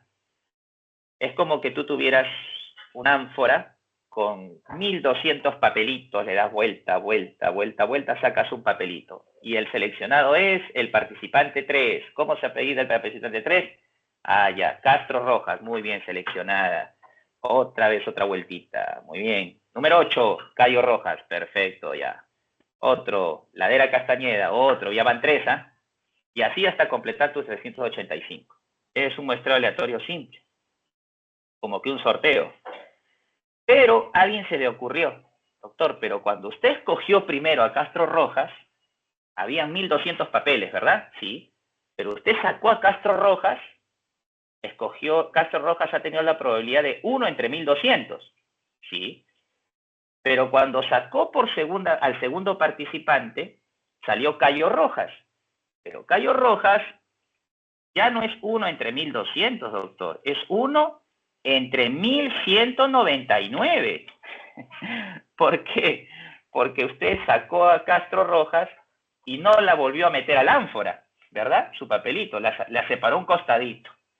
Entonces, de ahí salió la idea de muestreo aleatorio simple con reposición y sin reposición, ¿no? Entonces, uno dice, pero ¿los dos son válidos? Los dos son válidos, ¿no? Solamente creo que hacerlo sin reposición, sin reponer al que ya saqué, como que asegura de que va a tomar tiempo, pero voy sacando y no me voy complicando la vida. Pero cuando es con reposición, puede pasar que otra vez salga elegida Castro Rojas, ¿verdad? ¿Y qué tendría que hacer? Volverla a meter al ánfora y volver a sortear. Doctor, ¿y si soy? Porque yo soy bien piña, Doca, yo soy bien piña y puedo sacar 300 veces a Castro Rojas de repente entre esos 1200. Me voy a demorar un montón, pues, doctor, si es que lo hago con reposición.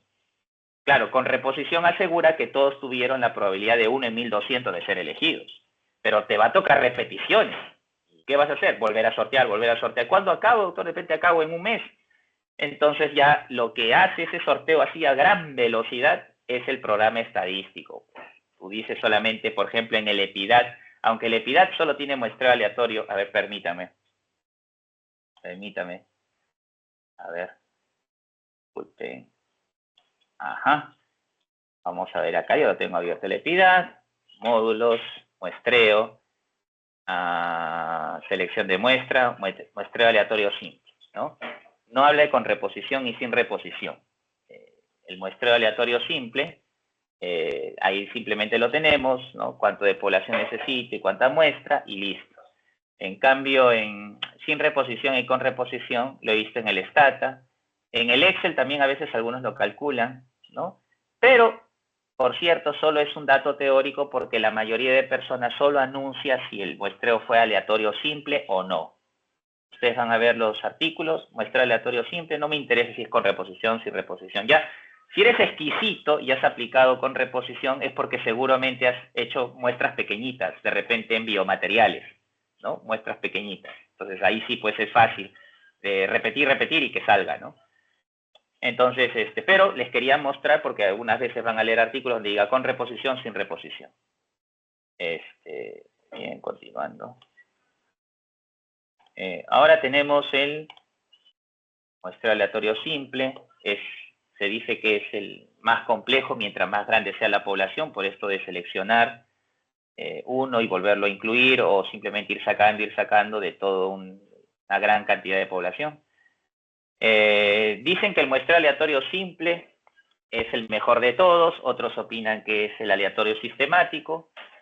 Cualquiera de los dos son los muestreos que menos sesgo tiene y los que aseguran que la muestra sea representativa por métodos probabilísticos. Es decir, todo lo que tú obtengas de tus resultados van a ser inferenciables o estimables a la población. ¿Qué necesitas para un muestreo aleatorio simple? Necesitas disponer de un marco muestral, una lista de participantes, que puedas acceder a dichos individuos, porque ¿de qué vale tener una lista completa si hay algunos en las cuales no vas a poder acceder? Vas a tener que volver a sortear y escoger a otro. Y predisposición de los participantes a que quieran ayudarte en tu estudio, ¿no? Porque de repente escoges 385, pero la mitad no quería participar. ¿Qué hago, doctor? ¿Me quedo con la mitad? No, porque tu muestra mínima fue 385. Si trabajas con la mitad, ya renunciaste a trabajar bajo métodos probabilísticos. Tendrías que cambiar tu trabajo y decir que mi tamaño de muestra fue a criterio y mi muestreo por conveniencia. Porque ni siquiera podrías poner la fórmula en tu trabajo. Porque si pones la fórmula y dices 385, te estás metiendo un balazo al pie, porque yo te preguntaría, si me has puesto 385, ¿por qué trabajaste con 220? No, doctor, es que no quisieron participar, eso no es mi problema. Entonces tú di que no has usado fórmula y que lo has hecho solo a criterio y que tu muestreo fue a conveniencia hasta completar 220.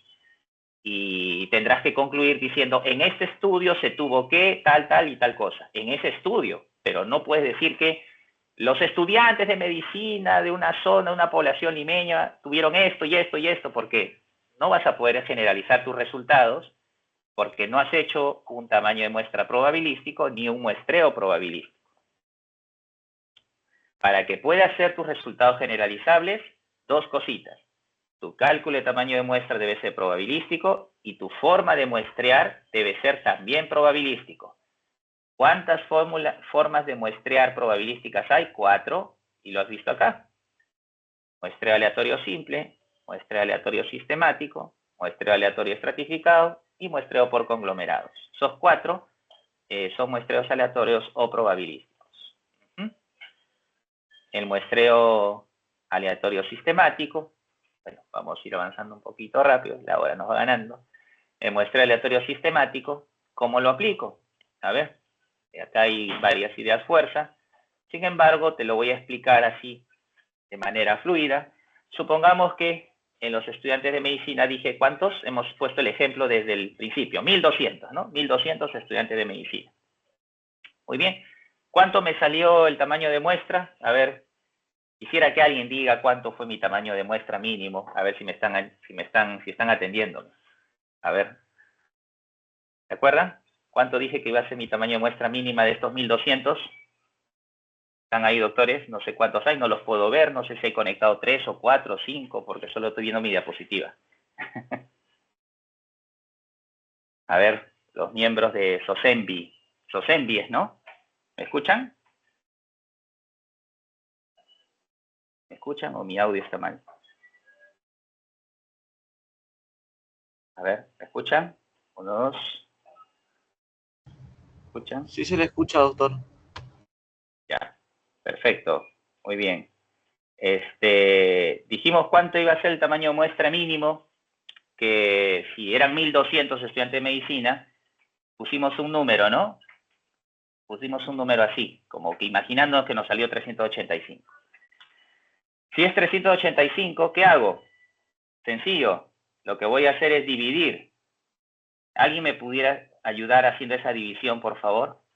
1200, que es la población, ¿no? El marco muestra 1200, dividir entre 385, que es la muestra, que es mi cálculo de tamaño de muestra con fórmula.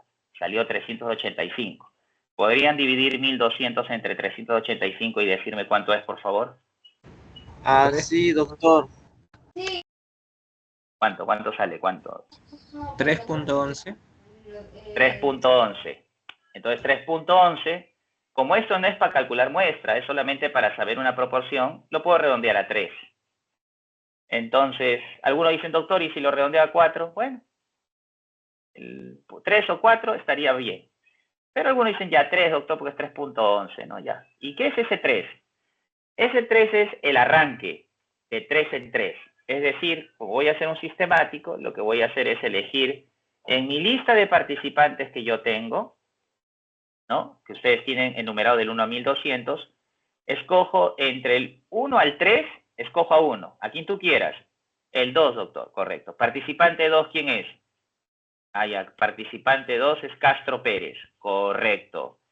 Ahora, de 3 en 3, sería participante 5, ¿quién es? Ah, ya, Córdoba, correcto. Participante 8, Briseño, correcto.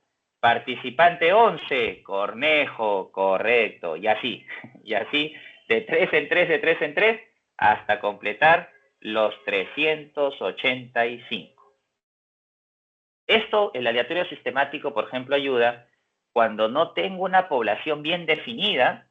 En una ocasión pasó que estábamos en un hospital, ¿no? Estamos haciendo un estudio en un hospital del Estado, y bueno, la tesista era una egresada, ¿no?, de la Universidad San Juan Bautista, y quería saber cuánto iba a ser su tamaño de muestra, y su tamaño de muestra le salió 303.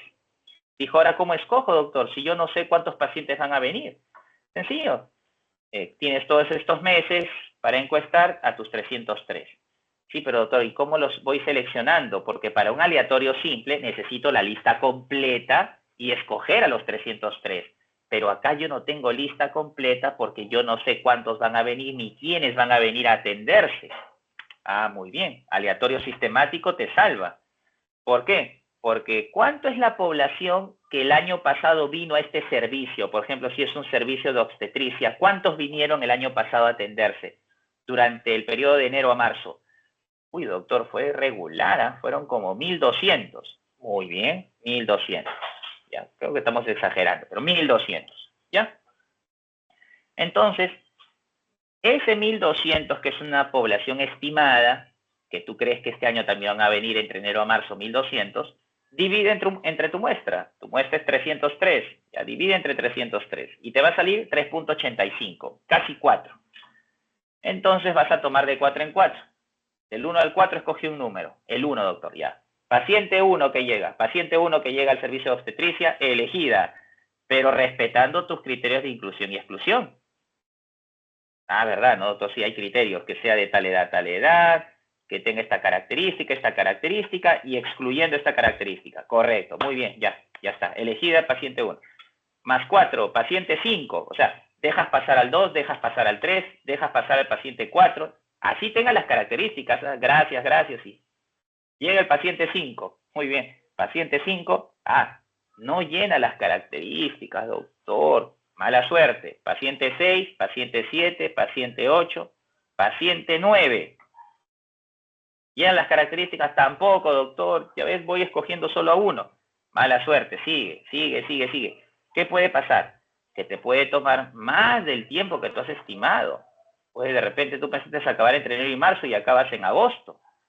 O puede ser que seas tan suertudo que de repente llegó y iban siendo elegidos. Y justo vino bastantes pacientes en ese periodo de tiempo, ¿no? Y acabaste, en vez de acabar en marzo, acabaste en febrero todo tu trabajo. Puede pasar. Puede pasar que acabas rápido o demoras bastante hasta completar tus 385 o en este caso del ejemplo tus 303. ¿No? Puede ser que te demores porque tenías que ir eligiendo paciente 1, paciente 4, paciente 1, paciente 5, paciente 9, porque de 4 en 4 salió el arranque, ¿no? La división de la población estimada, 1200, entre 303 salió 3.80 y algo, entonces es 4 casi, entonces de 4 en 4 tenías que escoger. Ese es el muestreo aleatorio sistemático, lo que te garantiza que la muestra ha sido seleccionada, digamos, de forma representativa. El muestreo aleatorio estratificado lo puedes hacer en 2 etapas, ¿no? Por eso habla de muestreo bietápico o polietápico. ¿Por qué? Porque en el ejemplo que te puse de los hospitales geriátricos o los centros geriátricos, y te dije que habían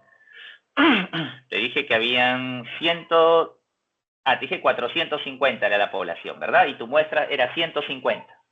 Muestra 150. Por favor, concéntrate. Población total 450.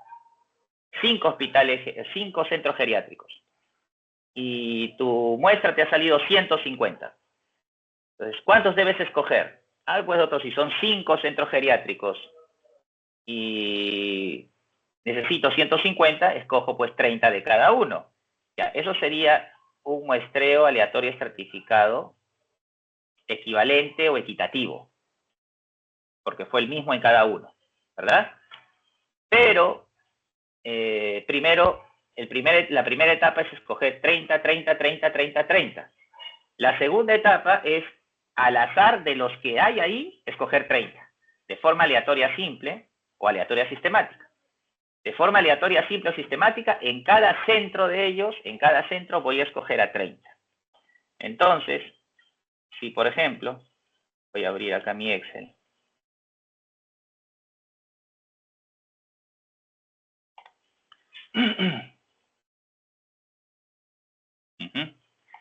Si tengo el centro 1, ¿no? El centro 2, centro geriátrico 3, ¿no? Centro geriátrico 4, centro geriátrico 5. Ajá. Y resulta que, ojo, yo quiero 150 en total. Entonces voy a escoger 30 acá, dices tú, ¿no? 30, 30, 30, doctor. Ya está. Y ya completé. Sí, pero resulta que tu población, la población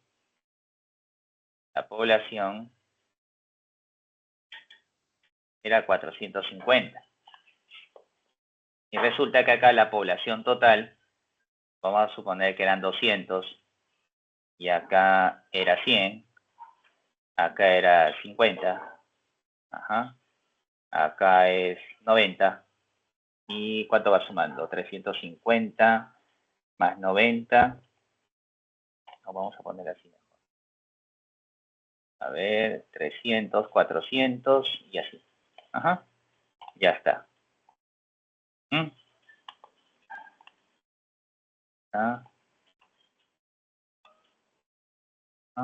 Y acá vamos a poner muestra. Miren, doctores, aquí.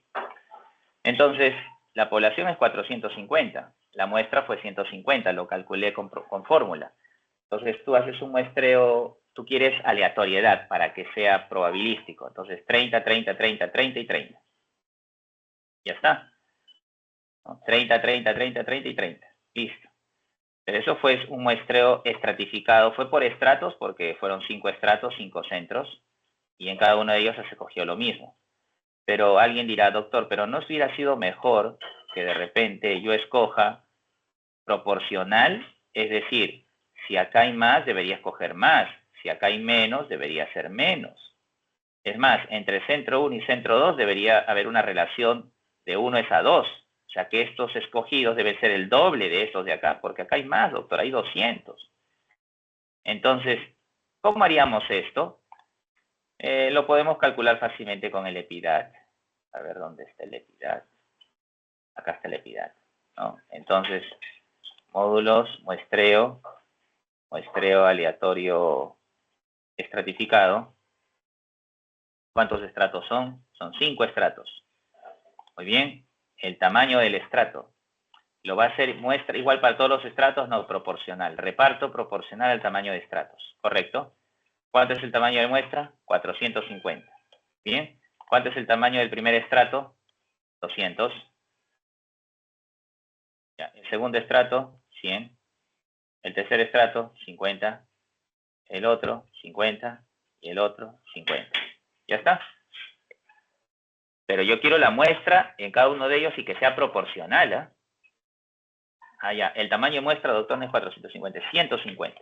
¿No? Así hemos puesto en el Excel. Miren, Miren, la muestra es 150, pero la población suma 450, ¿no? Porque hay 200 en el centro 1, 100 en el centro 2, 50 en el centro 3, 50 en el centro 4 y 50 en el centro 5. Muy bien. Entonces, calculando, sería así. Entonces pongo aquí el tamaño de los estratos, la muestra que quiero 150 y lo va a distribuir. Mira, presiono distribuir y acá está. Debo escoger 67 del estrato 1, 33 del estrato 2, el doble, ¿no? Bueno, casito el doble, sino que lo ha tenido que redondear seguro por los decimales. 33 en el estrato 2, 16, 17 y 17, ¿no? Uno de ellos se tuvo que sacrificar y ser uno menos, seguro porque no alcanzaba con los decimales, porque esto sí suma exactamente 150. ¿Ya? Suma exactamente 150. Listo. Y doctor, ya está ahí, ya sé que debo escoger 67, pero ¿a quiénes escojo? Mira, si tú pones calcular, acá te dice, mira. ¿Ves? Busca tu lista de participantes del centro 1 donde hay 200. Acuérdate que había 200. Ya, busca tu lista de participantes, porque para hacer un aleatorio debes tener tu lista de participantes. ¿Ya? ¿Ok?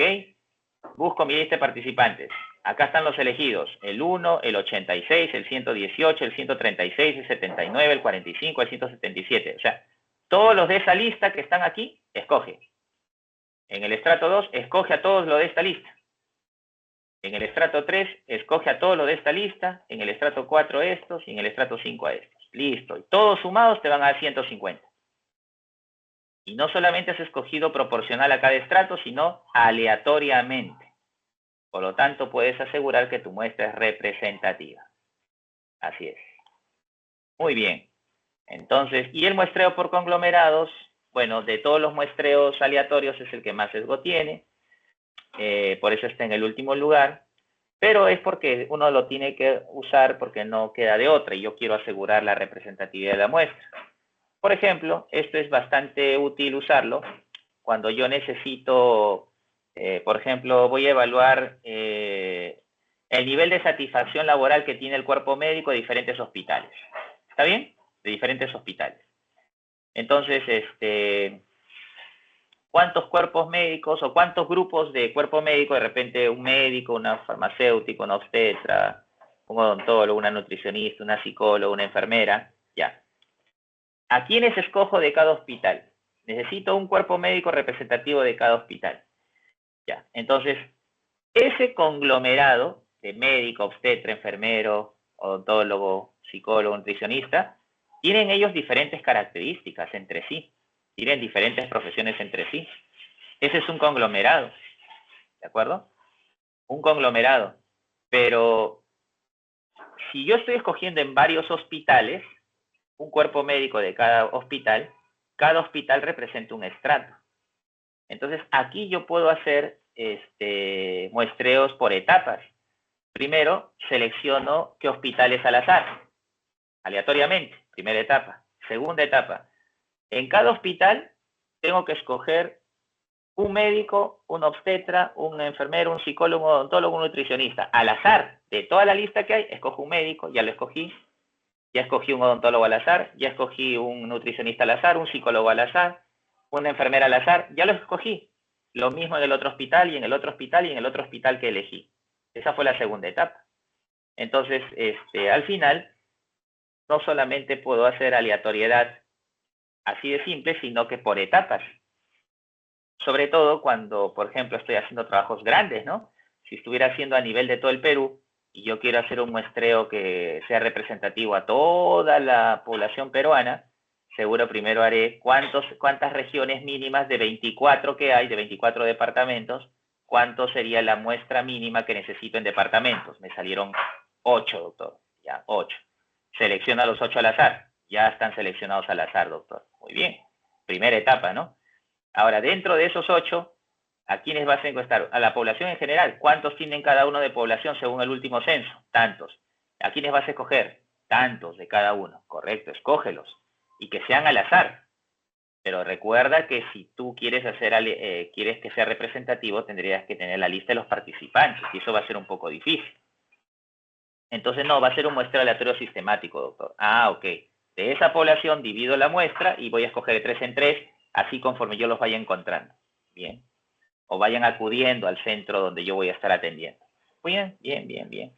O yo voy a ir al lugar donde ellos están y voy a ir escogiéndolos. Bien. Entonces, eso en un muestreo polietápico estratificado y por conglomerados, en una primera etapa nos aseguramos de que todos los estratos estén representados en la muestra. Todos los estratos, todos los departamentos del Perú o todos los hospitales de una ciudad estén representados en la muestra. Y en una segunda etapa seleccionamos a los conglomerados como los cuerpos médicos seleccionados de cada hospital, ¿verdad? Que representa a cada estrato o cada hospital, como ya lo habíamos explicado. Los muestreos no probabilísticos, para terminar, tenemos el muestreo por cuotas,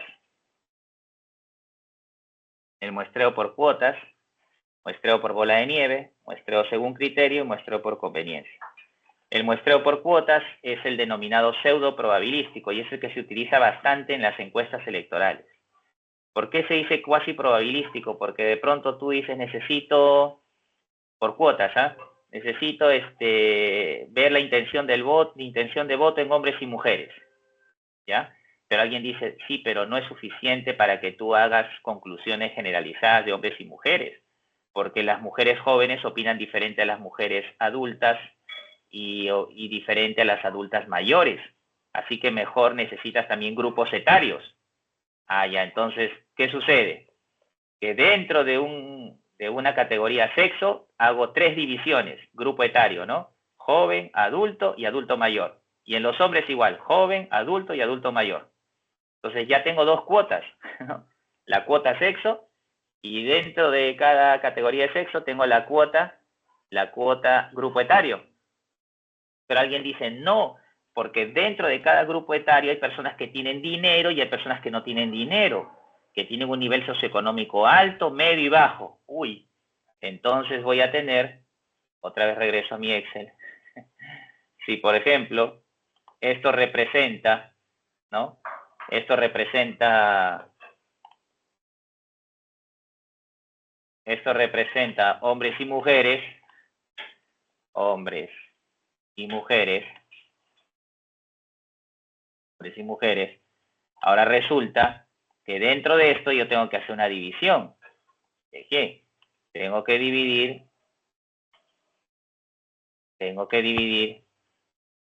en estratos, ¿no? En estratos. Ajá. Y tiene que ser lo mismo en todos. Ahí está. ¿Ven? Por ejemplo, ya, lo que pasa es que, doctor, tenemos hombres, mujeres, una cuota, segunda cuota, grupo etario, acá estarán pues la joven, a ver cómo lo escribo para que se lea, joven, acá adulto, y acá adulto mayor. Adulto mayor, igual acá, copio, control C, control V, ya está, y adulto mayor, ya está ahí, listo. Ya. Pero doctor, resulta que dentro de estos hay otra cuota. ¿Cuál sería la cuota? Doctor, aquí de repente voy a tener la cuota de, a ver, el nivel socioeconómico alto, nivel socioeconómico medio y acá el nivel socioeconómico bajo. ¿Bien? ¿Ves? He agregado otra cuota, ¿no? Otra variable dentro de una variable que vendría a ser, en este caso, el nivel socioeconómico. Lo mismo sería aquí, ¿no? Tendría que pintar acá de marroncito, ¿no? Y esto dejarlo aquí. Y así, ¿no? Para que se note de que tengo estos 3. Bueno, mejor ya no lo pinto, si no voy a borrarlo. Ya está. Entonces, lo mismo. Entonces, ¿qué significa esto? Es que si yo escojo acá 10 participantes, sería 10 por 3, 30. 30 por 3, 90. Ya, 90 aquí y 90 aquí sería 180. 180. 180. ¿Ven? Pero si simplemente yo no hubiera agregado una cuota, que era la cuota del socioeconómico, de repente decía, ya doctor, jóvenes 10, adultos 10, adulto mayor 10, van 30. 30 por 2, 60 y se acabó. O sea, cuando más cuotas agrego, la muestra crece. Por eso que al final, cuando Ipsos Apoyo y todos ellos hacen sus encuestas, hemos encuestado a 10.000 personas, 6.000 personas. porque han considerado varias cuotas, diferentes variables dentro de cada grupo. Y si las variables dentro de cada grupo se aumentan, no vas a escoger muestra de 1 o de 2, de repente 100 por cada uno. Imagínense que fuera 100 de nivel socioeconómico alto, 100 medio y 100 bajo. Sería 100 por 3, 300. Pero 300 para el joven, 300 para el adulto, 300 para el adulto mayor, serían 900. Y en total serían 900 hombres, entonces acá también te tocan 900 mujeres. 1800 aumentó. Y si de repente alguien dice, doctor, y disculpe, si yo en el nivel socioeconómico, yo aparte agrego otra cuota, ¿ya? Los que viven en zona urbana, zona rural. Uy, ahora, ¿y quieres escoger 100? Sí, doctor. 100 más 100, 200. 200 de acá, 400. Más 200 de acá, 600. 600 por 3, 1800. Más los 1800 de acá, 3600. ¿Ves? Aumentó. Las cuotas hacen que aumente la muestra. Por eso le dicen cuasi probabilístico. Por la cantidad de muestra que se forma, uno podría decir que se aproxima algo a la población y por lo tanto los resultados podrían ser generalizables. Eso es lo que trata de decir los muestreos por cuotas. A ver, ¿dónde estamos? Acá está. Y un muestreo por bola de nieve, bueno, es fácil de explicar, ¿no? Yo digo, quiero hacer una encuesta sobre ansiedad, estrés y depresión en los estudiantes de medicina. Ya, necesito 385. Bueno, eso fue por fórmula, pero la forma como los voy a escoger no va a ser por fórmula, porque me es difícil. Estamos en pandemia, no tengo acceso a ustedes para comunicarme con todos, no los conozco, no tengo lista de participantes. Pero al menos voy a usar de los muestreos no probabilísticos el segundo lugar, que es muestreo por bola de nieve. ¿Qué hago? Reparto a todos los que me han invitado a Sosembi, que de repente pueden ser 3, 4, 5 los organizadores, y les digo, ya pues chicos, llenen esta encuesta y pásenselo a sus amigos y díganle a sus amigos que inviten a sus amigos, y así como una bola de nieve va creciendo la participación, porque los amigos van pasando a los amigos la voz, y los amigos van pasando a otros amigos y a otros amigos, hasta que la muestra se hace grande dentro de esa población. Ese es por bola de nieve. Ya, es no probabilístico. Según criterio, algunos dicen, doctor, yo he escogido que sean en mi estudio piloto 10 por cada grupo en mi, o mejor dicho, no estudio piloto, de frente. Voy a comparar dos biopolímeros, doctor, y voy a comparar la resistencia flexural, si se rompe hacia la doblez. A la doblez, si se rompe a la doblez. Ya, entonces, ¿qué hago? He escogido 10 por cada grupo. ¿Y en qué te has basado? En 3 estudios que ya han evaluado lo mismo, doctor, y nunca pasa de 10. Bueno, como es un estudio in vitro, las variables están controladas, ¿qué puede marcar la diferencia en el tuyo? Que hayas escogido 10 como el valor que está por encima de los antecedentes, me parece bien, es un buen criterio. Otro dirá, doctor, 20, ¿no? ¿Por qué? Porque aparte de que es la muestra más alta que ha sido publicada, tengo los recursos para poder llevarla a cabo. Ok, ese es muestreo por criterio. Es no probabilístico, ¿verdad? No se ha basado en ninguna fórmula matemática. Y el muestreo por conveniencia, lo que más me conviene, pues, ¿no? Lo que más a veces se usa en las tesis, ¿no? Simplemente aquellos que quieren participar y que estén y sean conocidos míos, o estén a mi alrededor, o sean de mi promoción, ¿no? Entonces, ahí sí. O que participen los amigos de mis amigos, ya. Entonces, eso ya es un muestreo por conveniencia. Pero si esto es mis amigos de mis amigos de mis amigos y de mis amigos, bueno, a ellos no los conoces, ¿no? Entonces ya es una bola de nieve. Pero si yo escogí de frente, ya necesito 50 participantes, y justo en mi promoción acá hay 40, y en la otra promoción hay como 30, ya. 40 de acá y 10 de ahí, ya completé mis 50. Eso es completamente por conveniencia. Ahora, ese muestreo se debe usar, está en el último lugar de todo lo no probabilístico, debería no usarse. Pero hay situaciones en que lo amerita. Por ejemplo, te pongo un caso donde podría estar justificado. Imagínate que tú estás en una cola, ¿te acuerdas? En el 2020 los profesionales de la salud a veces hacían una cola para su vacuna contra la COVID-19 de 14 cuadras. Y tú ves que toda la gente está renegando, criticando la gestión de cómo se hizo esto de la gestión para las vacunas, ¿no? En el personal de salud. Entonces a alguien se le ocurre y dice, voy a hacer ahorita un proyecto en 3 días, nomás, lo voy a armar porque la cola tiene para rato, o sea, acá vamos a venir a hacer cola mañana, pasado y todo eso, entonces va a seguir habiendo 14 cuadras de cola. Entonces, ¿qué voy a hacer? O de repente, simplemente en ese momento lo hago, ni siquiera espero nada de días. Hago una encuesta para evaluar la percepción sobre la gestión en el proceso de vacunación contra la COVID-19, en ese momento. Y encuesto a todos los que están en la cola renegando. Entonces, ¿por qué era importante que lo hagas así, a tu conveniencia? Porque no hubiera habido forma de poder encuestar a ellos y ubicarlos estando en la incomodidad de hacer cola frente a un proceso. Y yo justo eso quiero evaluar, lo que ha generado este proceso haciendo colas de 14 cuadras. Entonces, eso yo quiero captar, esa percepción, esa actitud que les ha despertado a los profesionales de la salud frente a esa gestión. Así que ahorita debo encuestar y a los que están a mi alrededor porque no me queda de otra. Muy bien, tenías que hacer muestreo por conveniencia. Otra, viajaste a la luna y te piden un poco de tierra, de polvo lunar porque tienes que examinar los elementos químicos. Imagínate pues que el astronauta que diga, no, ya muy bien, acá cuánta área de terreno hay, ya voy a hacer un muestreo aleatorio simple, voy a sortear los pedazos de terreno por cada metro cuadrado y voy a escogerlos al azar en toda la superficie de la Tierra lunar, de la superficie lunar. No podría, no podría hacer eso. Tiene que coger lo primero que encuentre antes que la misión se acabe. Entonces recoja lo primero que encuentre y lo trae a la Tierra. Ya eso es un muestreo por conveniencia, pero justificado plenamente, debido a la dificultad y el riesgo que se ponía al hacer o a realizar la misión.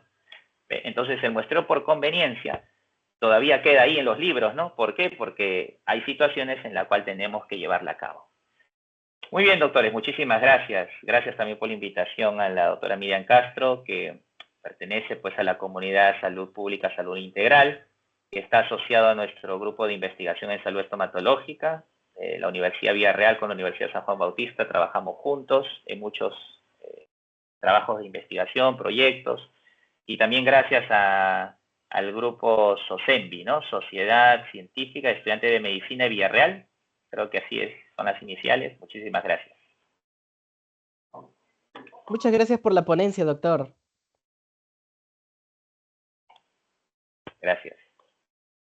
Por parte de la sociedad científica le brindamos un certificado como ponente por estar en esta oportunidad con nosotros, doctor.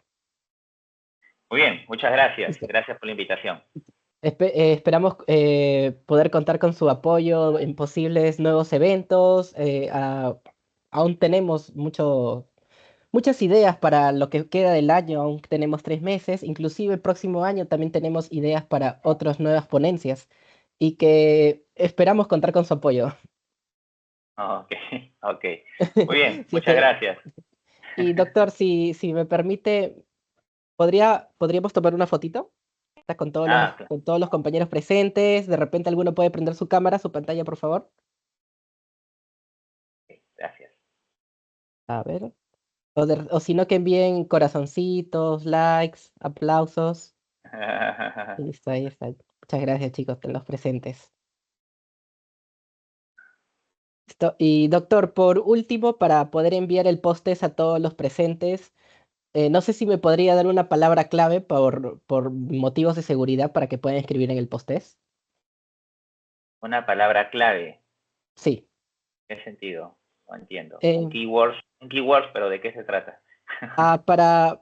Hay veces en las que hay personas que se inscriben al pretest y solamente entran al post-test para tener los puntajes, pero para evitar esas cosas, damos una palabra clave en la ponencia para que no puedan realizar ese tipo de trampa. ¿Ya? ¿Y todos tienen que poner esa misma palabra clave? Exacto. ¿Ya? Bueno, podrían poner palabra clave, a ver, a ver, bola de nieve podría ser, ¿ah? Bola de nieve. Bola de nieve. Ya Bola de saben, nieve. chicos. Voy a No, repetir la palabra clave 3 veces, acá que ha dado el doctor César Cayo. Bola de nieve. Otra vez, bola de nieve. Y por última vez, bola de nieve. Así que ya saben, chicos, estaré pasando ahorita el post-test dentro de un minutito y espero que lo puedan responder muy bien porque la ponencia a mí me ha encantado. Ha estado muy bonita. oh, muchas gracias. Listo. Gracias, gracias. Hasta luego, nos vemos. Muchas gracias, doctor.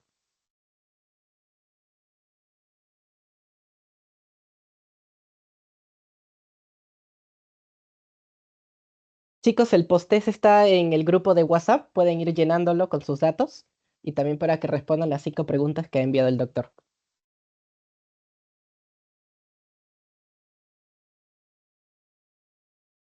Chicos, y los esperamos a las 5 de la tarde para la última ponencia de la actividad de estudios de investigación epidemiológicas a las 5 de la tarde.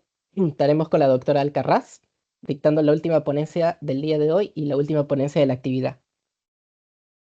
Chicos, que tengan una buena tarde y los espero más tardecito, en media horita.